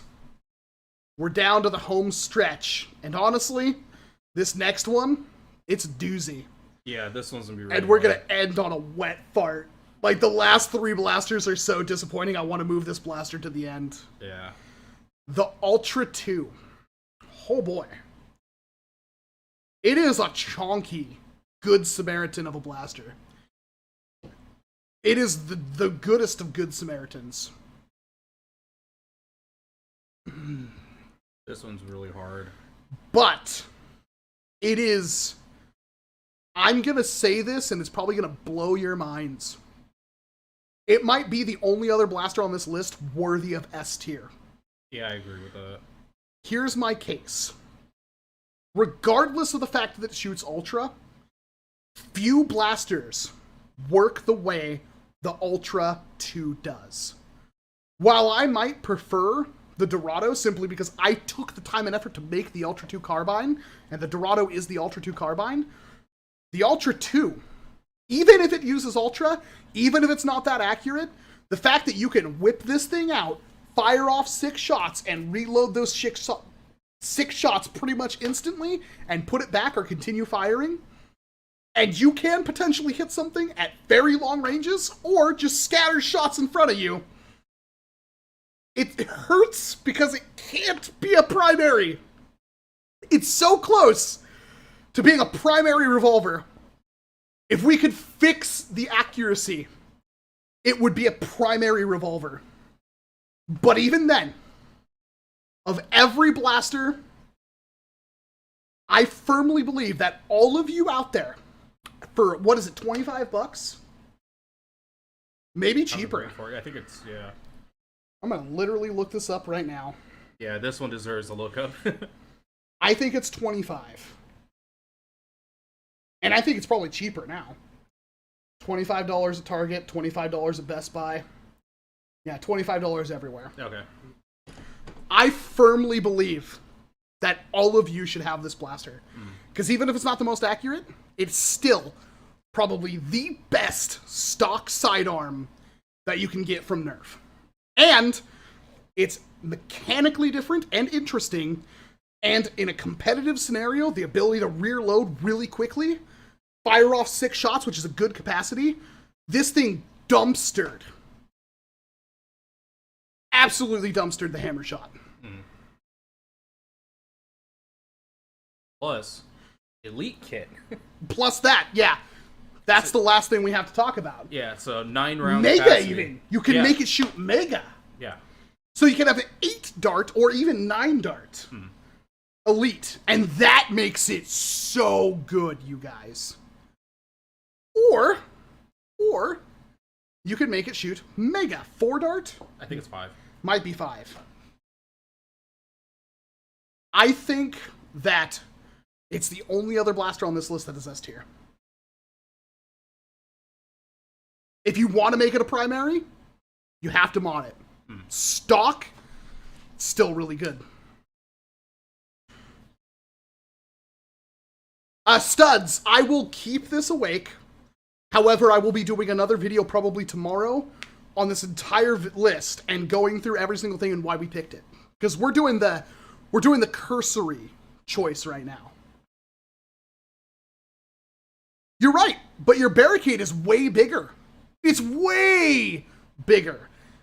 And you can't easily reload your barricade, which is important. I can keep the Ultra 2 pointed at you and easily, without pulling the blaster off of you as a target, add shots into it, fire, fire, fire, add shots into it, and the next dart is ready to go. I could literally, you know, boom, boom, boom, boom. That alone, like for HVZ, like Ultra won't break FPS limits for HVZ and also won't hurt people. You also don't need mad accuracy for HVZ. And I honestly, it's better than probably any rival blaster almost, except for the super high capacity ones. But again, for the size and the cost and what it does, this was a game changer of a blaster. Could the design be fixed better? Yes. Does it have flaws? Yes. But unlike most other blasters on this list, the flaws of the Ultra 2 can be fixed with modding. And for that, not only is it one of the best Nerf blasters made, but it's also probably the best or one of the best blasters made in 2020. Even if I include things from Dart Zone, or Buzzbee, or Zuru, the Ultra 2 is still max on top of that list. Yeah, I'd say top 5, maybe top 10. So for that, I think we're all in agreement. The Ultra 2 is an S tier. The only other S tier blaster. Spoiler. Oh god.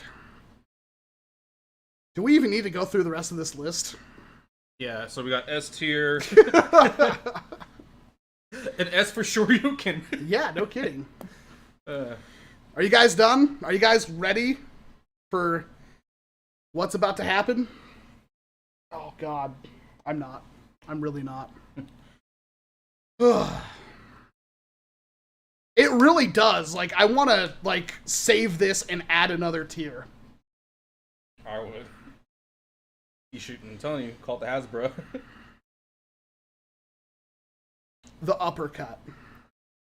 Now, this is a blaster that is, in my opinion, indefensible. You can try all you want, and I know it's only $3, but that's the price of a Stinger. And it's no trigger. It is a hamp, and it's not even a very good one. And I do believe that if it had a longer barrel, you could get some better performance out of it. And there was a video that somebody posted where they shot it with another blaster, which made it hit like 90 FPS. They shot the plunger with another blaster, and it hit 90 FPS. I still don't care.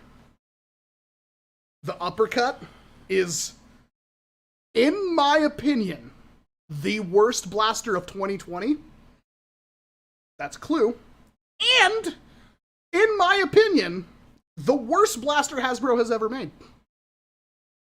I cannot think of another blaster worse. It is worse than a Tech 3. The modern Tech 3s are actually okay. They hit like 80 FPS. Oh, I didn't know that. Oh. It is the worst. And yes, it's unique, but so is like setting a car on fire and jumping into it. That's a unique way to die. Doesn't mean it's good. Go out there, set fire to a car, and then jump in it and go, look at me! No. I would still love to pick one up and put like a inline hopper. So you can just be like... I think you could. Because really from my testing, it was too powerful for stock Elite. Oh, yeah? I'm going to have to do that sometime. I do. You know the one that I have unboxed, I'm going to give you. Oh, yeah? Because I have 3 or 4 of them. Oh, wow. Okay. And I have I'm going to keep the 2 in package. Might as well keep the 3rd. I'll give you the one that's... Because I want you to do that. Because I actually think that might salvage it a little bit. It'd be really funny. You just run out. Dunga, dunga, dunga, dunga. It's dumb. It is almost leave off the chart, the mouse gaming. It is the worst blaster I think Hasbro has ever made. Can you have fun with it? Sure. But you could also have fun rolling a dog turd around if you really wanted to. It's that bad. John Cachero with a $5. This has been my favorite of your live streams in 2020. Well, thank you. I really appreciate that. So fun, I actually participated in chat, not just lurks. Thanks, WALCOM. Have a great 2021. That goes for all of you. You especially, John. Thank you very much for the $5, but we're almost done with 2020. And I mean, we made it to the holidays. As Mandalore Gaming said, I guess a meteor could still strike. But critical! We're somewhere. We're somewhere. Hopefully it doesn't get any worse than this. The Volt. I was middling about this blaster when I did the review. Technically, it's comfortable. Mm-hmm. And I do really like the fact that you don't need a screwdriver to open up the battery tray. It's the rail on the bottom, right? Yep. Okay. But it's still worse than a Fire Strike. Yeah. So, I think this prevents it from being a D. It's not expensive. It's not offensive. It's comfortable. Fire's okay. But it is definitely, it's behind the trio, in my opinion. I'd say it's C tier, probably. I think it's a C tier. Volt is a C, says Hamino Subasa. Maniac for Brick says it's a C. Autobot Megatron 643 says it's a C. Salsa says it's a C. John James says LOL. My 2-year-old can use the uppercut but can't prime a jolt yet. I bet your 2-year-old could use a micro from X-Shot. It's the same price. They just have to pull one side and push with the other, and I think they could do that. Although I wouldn't want a 2-year-old to do that because I bet they'd hurt themselves if they shot themselves in the eye. I also think your 2-year-old could hurt themselves if they did something wrong with the uppercut. Hawkeye says D. I think it's a C. What do you think? I agree that it's a C just because it's a basic Fire Strike. You can't really, yeah. It's inoffensive. Yeah. That's how I'd say it. It's inoffensive. I agree. Oh, God. We're putting it on C. You would have fun with one, and technically, if you needed a small pistol that was stronger than a Jolt, you could make an argument for picking up the Volt.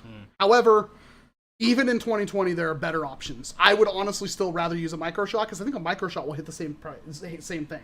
Or just get the Ultra 4. That too. And just shove a barrel in there, and same thing. And I swear to God, I did not edit this. This is just how it imported into Tier Maker. The flippin' Warden. So. Unpopular opinion. I never liked the rough cut. And for this to just kill itself immediately. You know what? See, here's the problem. I think it's bad, right? It's you should not buy. And it's gonna be a D tier. But is it the worst blaster Hasbro's ever made? Technically, no. The issues that the Warden has could be fixed. There could already be Wardens out there on the shelves that have new internals that work better. There could also just be Wardens that work. A lot of people make the question, like, what would you rather use, the uppercut or the Warden? Well, I'd rather use the Warden. Because even if it broke, I could throw it farther than I can throw an uppercut. I could straight up hunt a cow with the Warden. I could at least tick off a cow. I could probably hit small game with a Warden, though, and win. But how much is a Warden? $20 flippin'. But if it worked, the Warden is worse than a rough cut, in my opinion, except for the fact that if it worked, goddamn, if it worked, that silky smooth prime would be way better than the rough cut. The prime doesn't lock up like the rough cuts does. That alone would bump it up to a C. If it worked, and I didn't break 2 of them, and Coop didn't break 2 of them, and I don't know what happened with Drac. He got a pre-production one. Maybe he didn't fire it as much. I didn't really watch his video. But, man. It could be okay. That's the worst part. It could be okay. If it worked, I would have given it a C, but I never experienced the silky smoothness before it. Yeah, died. Yeah, before it just said nope. So let's quit beating around the bush. S tier. The third S tier blood. No, it's a. Yeah, it's pretty. The thing here is, okay, chat. This is, you will save the warden. No. I did not lock that in. That is not locked in. Ignore that. I can't take it out now. Takesy backsies. If the warden did not break, would that make it a C tier?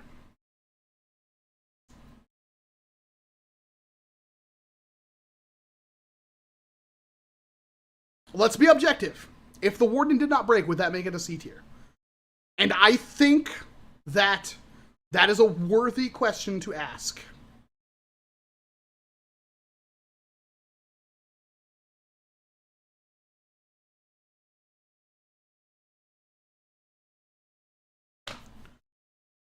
Seems like everybody just wants it in a D.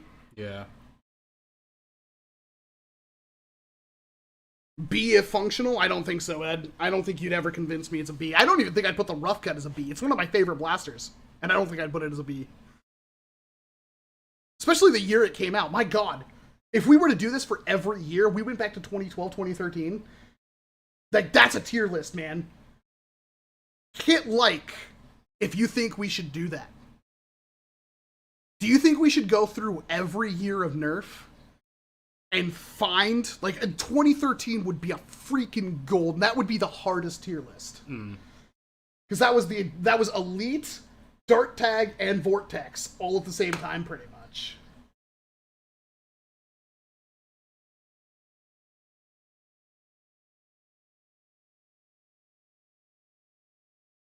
We might have to. A lot of people, like, dude, that would be awesome. And I agree. I think we could...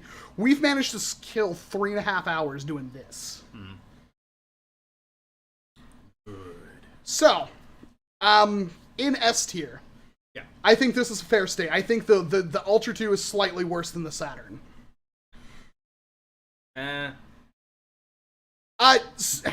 it's fixable only if the priming rod doesn't shatter on you. Dun, dun, dun, dun, dun.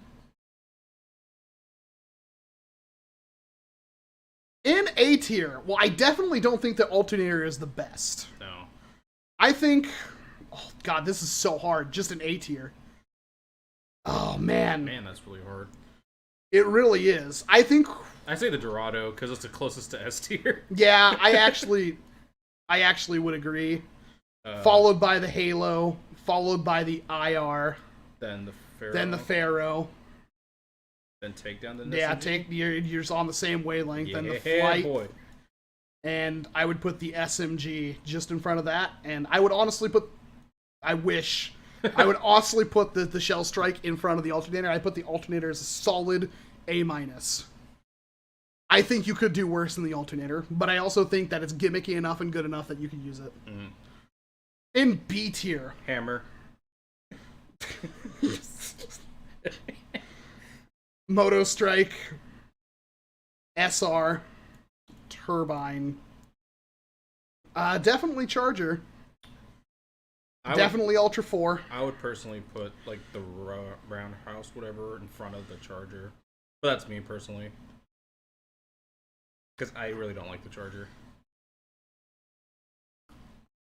I don't disagree. I like the Charger more. I like I just like the Charger because it's a nice little sidearm, but I can see that.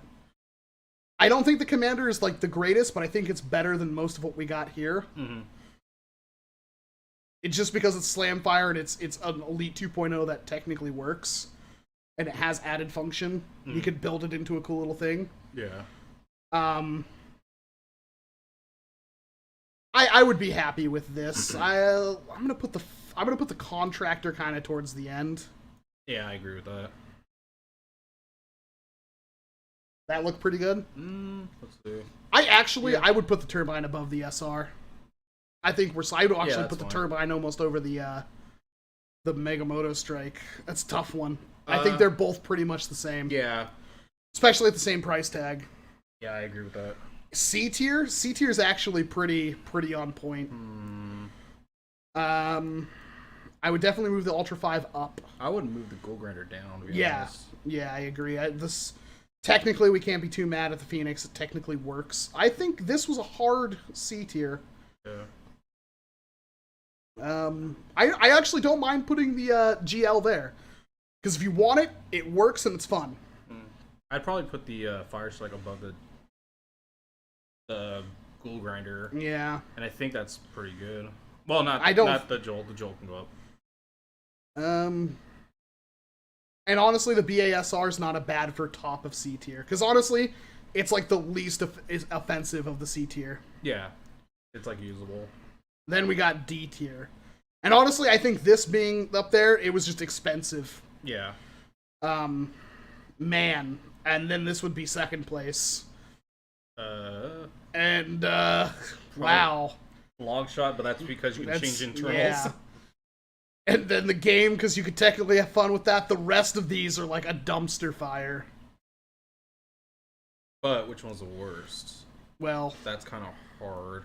Yeah, it's that. I would argue that because like even if the DG is one of those where it's like look how much farther up on the list the Shockwave is. Like honestly, Shockwave's probably the best of D tier. Don't know if I agree with that, but it's D tier, so yeah. And I think this is our 2020. What do you think, chat?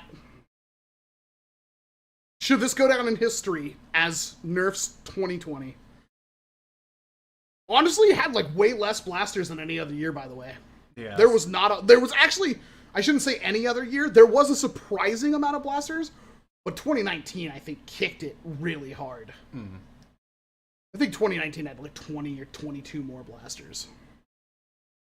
Uppercut better than Warden. I don't agree. I kind of agree, but at the same time... If the Warden worked, like we almost put Warden in C tier. Yeah.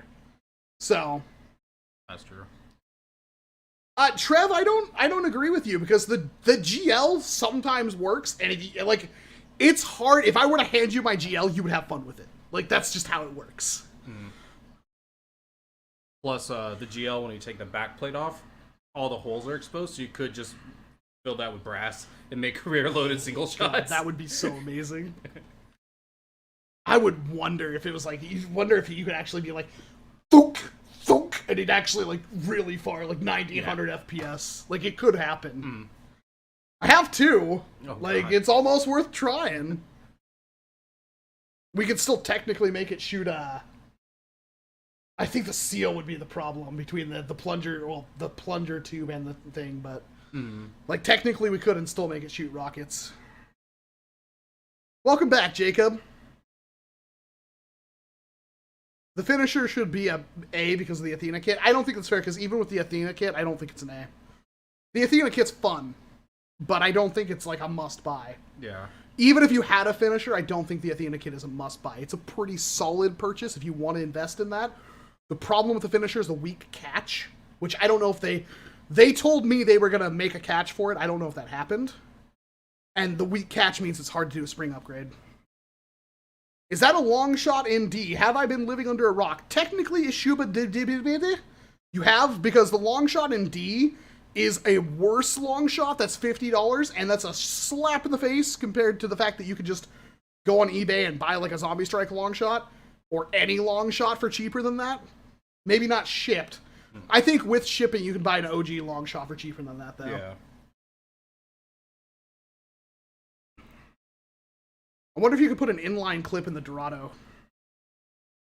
Actually? Maybe. Inline clip? Oh, inline clip. Yeah. No, but you could magazine fed that thing. I actually think you could. It'd have to be like upside down or sideways, but I think you could because the way the pusher works, yeah. I think you could. Call me Ryan, you should get a Villain Eater. That's my 100% recommendation. What would Nerf do to innovate? What would you like Nerf to do to innovate upon the Ultra 2? I'd like to see just a smaller, less, like, more cut down, like, Elite version. Yeah, with a better grip. Better grip, slimmed down a bit. 10 shots, 9 shots. Like, if they were to just cut the BS. Actually, I wouldn't mind it being the same size, only because you can put a good lipo in there. Yeah, but I think they could do better. Yeah. Like, it's weird because there's not a, like, most of their, like, if you look at, let's say the, like the DG or the Shockwave and stuff like that, there's huge gaps between each shot.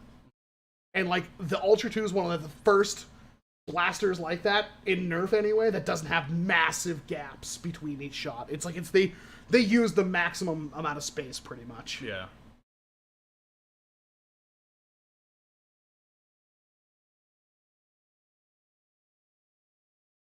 Why did you put the Thor Howard? Because it's fun, it's effective. Yeah. There's nothing else quite like it. And because I'm LUCHATHOR, so I'm kind of biased. That's like the one thing he wanted. I honestly, if I were to hand you that hammer, I think you'd enjoy it. Yeah, it's fun. And it's moddable. You can make it shoot Mega and shoot it like 70, 75 FPS. Mm. It's surprising when you mod it. The only one we're technically probably missing, Vanoss, besides the micro shots, would be the Mandalorian Wrist Blaster. All of these pictures and everything were taken off the Nerf wiki. My favorite Nerf blaster, it's Saturn. I kind of put my own thing on that. Yeah. But my favorite blaster of 2020, not Dart Zone Mark II, would be the Villainator. I'm pretty happy. I think we did a good job on this one. Yeah. And I think we learned a lot. So S tier are blasters that, like, if you had to buy any blasters from Nerf this year, those are the ones you want to buy. Mm-hmm. A tier are solid pickups. B tier are pretty good. Like, you could do better, but you could also do worse. And they fill a niche. Mm. C is you'd have to really want those blasters. D is do not buy.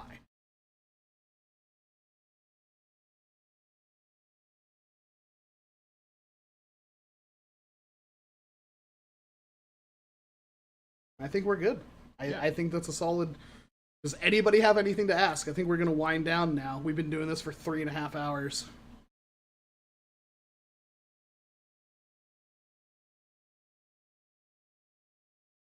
I almost wanted to add an F tier, but I don't think it's required. Yeah. The only thing I may add is like a C+ and like an A- tier, but I also think like just doing it in line. Yeah, I agree. Like, this is fine in my opinion. It's enough. Because like the Contractor, I would put it a B-. Like, legit, B-, I think for the Contractor is fair, because while it's not necessarily for us, it does everything it wants to do. It's fun. And I could hand that to you and be like, go tag somebody to the extreme, and you'd be like, okay! You could do, like, you'd argue, like, oh my god, Brett would run that in a war. Yeah, he would. He'd probably be effective with it, because it's still a pump-action 8-shot that hits 70 FPS. He ran a literal banana and got tags. Yeah.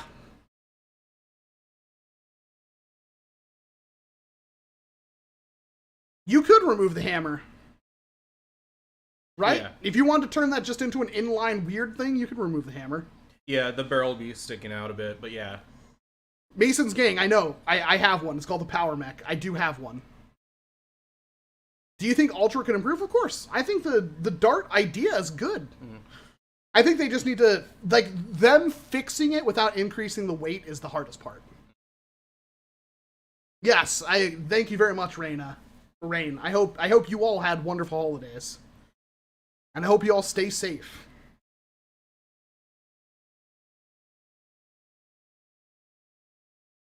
Yes.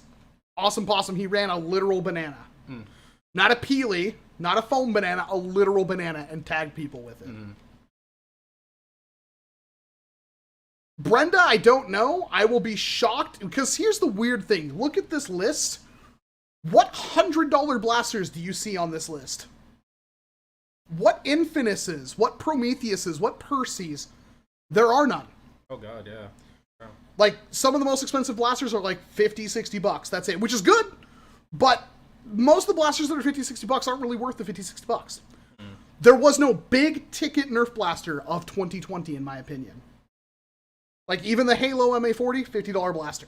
There were no Infinises, there were no Perseus, there were no Titan CS50s. Not saying all those blasters are good, I'm just saying they're not here.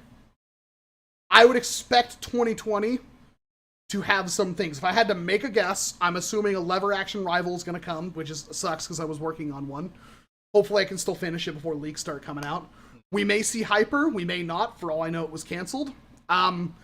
I'm surprised we have not seen a rival pack yet that feeds. It could come with a blaster, but I would be surprised if we didn't see a rival pack for $150, $200 bucks. That holds like 250 rounds. Hasbro's sleeping on that hard, especially if they start making stuff like that, like Hasbro Pulse exclusive. That's what I don't understand. Like, they could literally just, like, every blaster could just have ads in them for Hasbro Pulse. Look at all the cool stuff you get on Hasbro Pulse. I don't know. The freaking turkey dinner was on there. I know, right? As is the Mandalorian blaster. Yeah. It's not going to be on shelves. It may be on, like, you know, GameStop shelves. But... geek.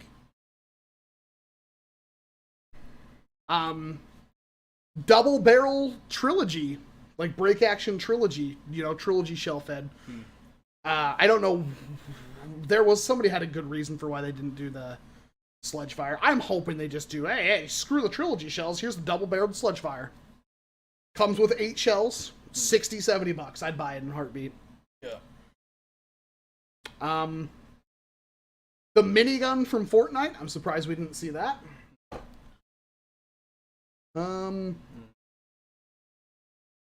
I'm sure they'll bring back Sonic series, but I think retailer exclusives are starting to die. Walmart had, like, what? The Bacon Strike and camo. Yeah. And, Dart Tag? Maybe. There was hints last year of Dart Tag coming back, and then we saw nothing. There was, like, a patent for an Elite Dart that had a Velcro tip. Which, like... trying to find it. I had, like, some command strips. The Velcro on the command strips is, like, really good. And it's small. Like, you put it on a dart, I guarantee you it'd stick better than anything Hasbro's made. It was stuck to my floor and I really had to yank to get it off. Oh, right here. Like, this kind of Velcro. Oh, wow, that's really fine. Yeah, and it works good. Yeah. That, like, stuck to my floor like none other. Alright, well... I do hope you guys enjoyed the stream. I thought it was pretty interesting. It's definitely different. I'm not going to do these every week, but I think we'll come back in another week or two and do another one.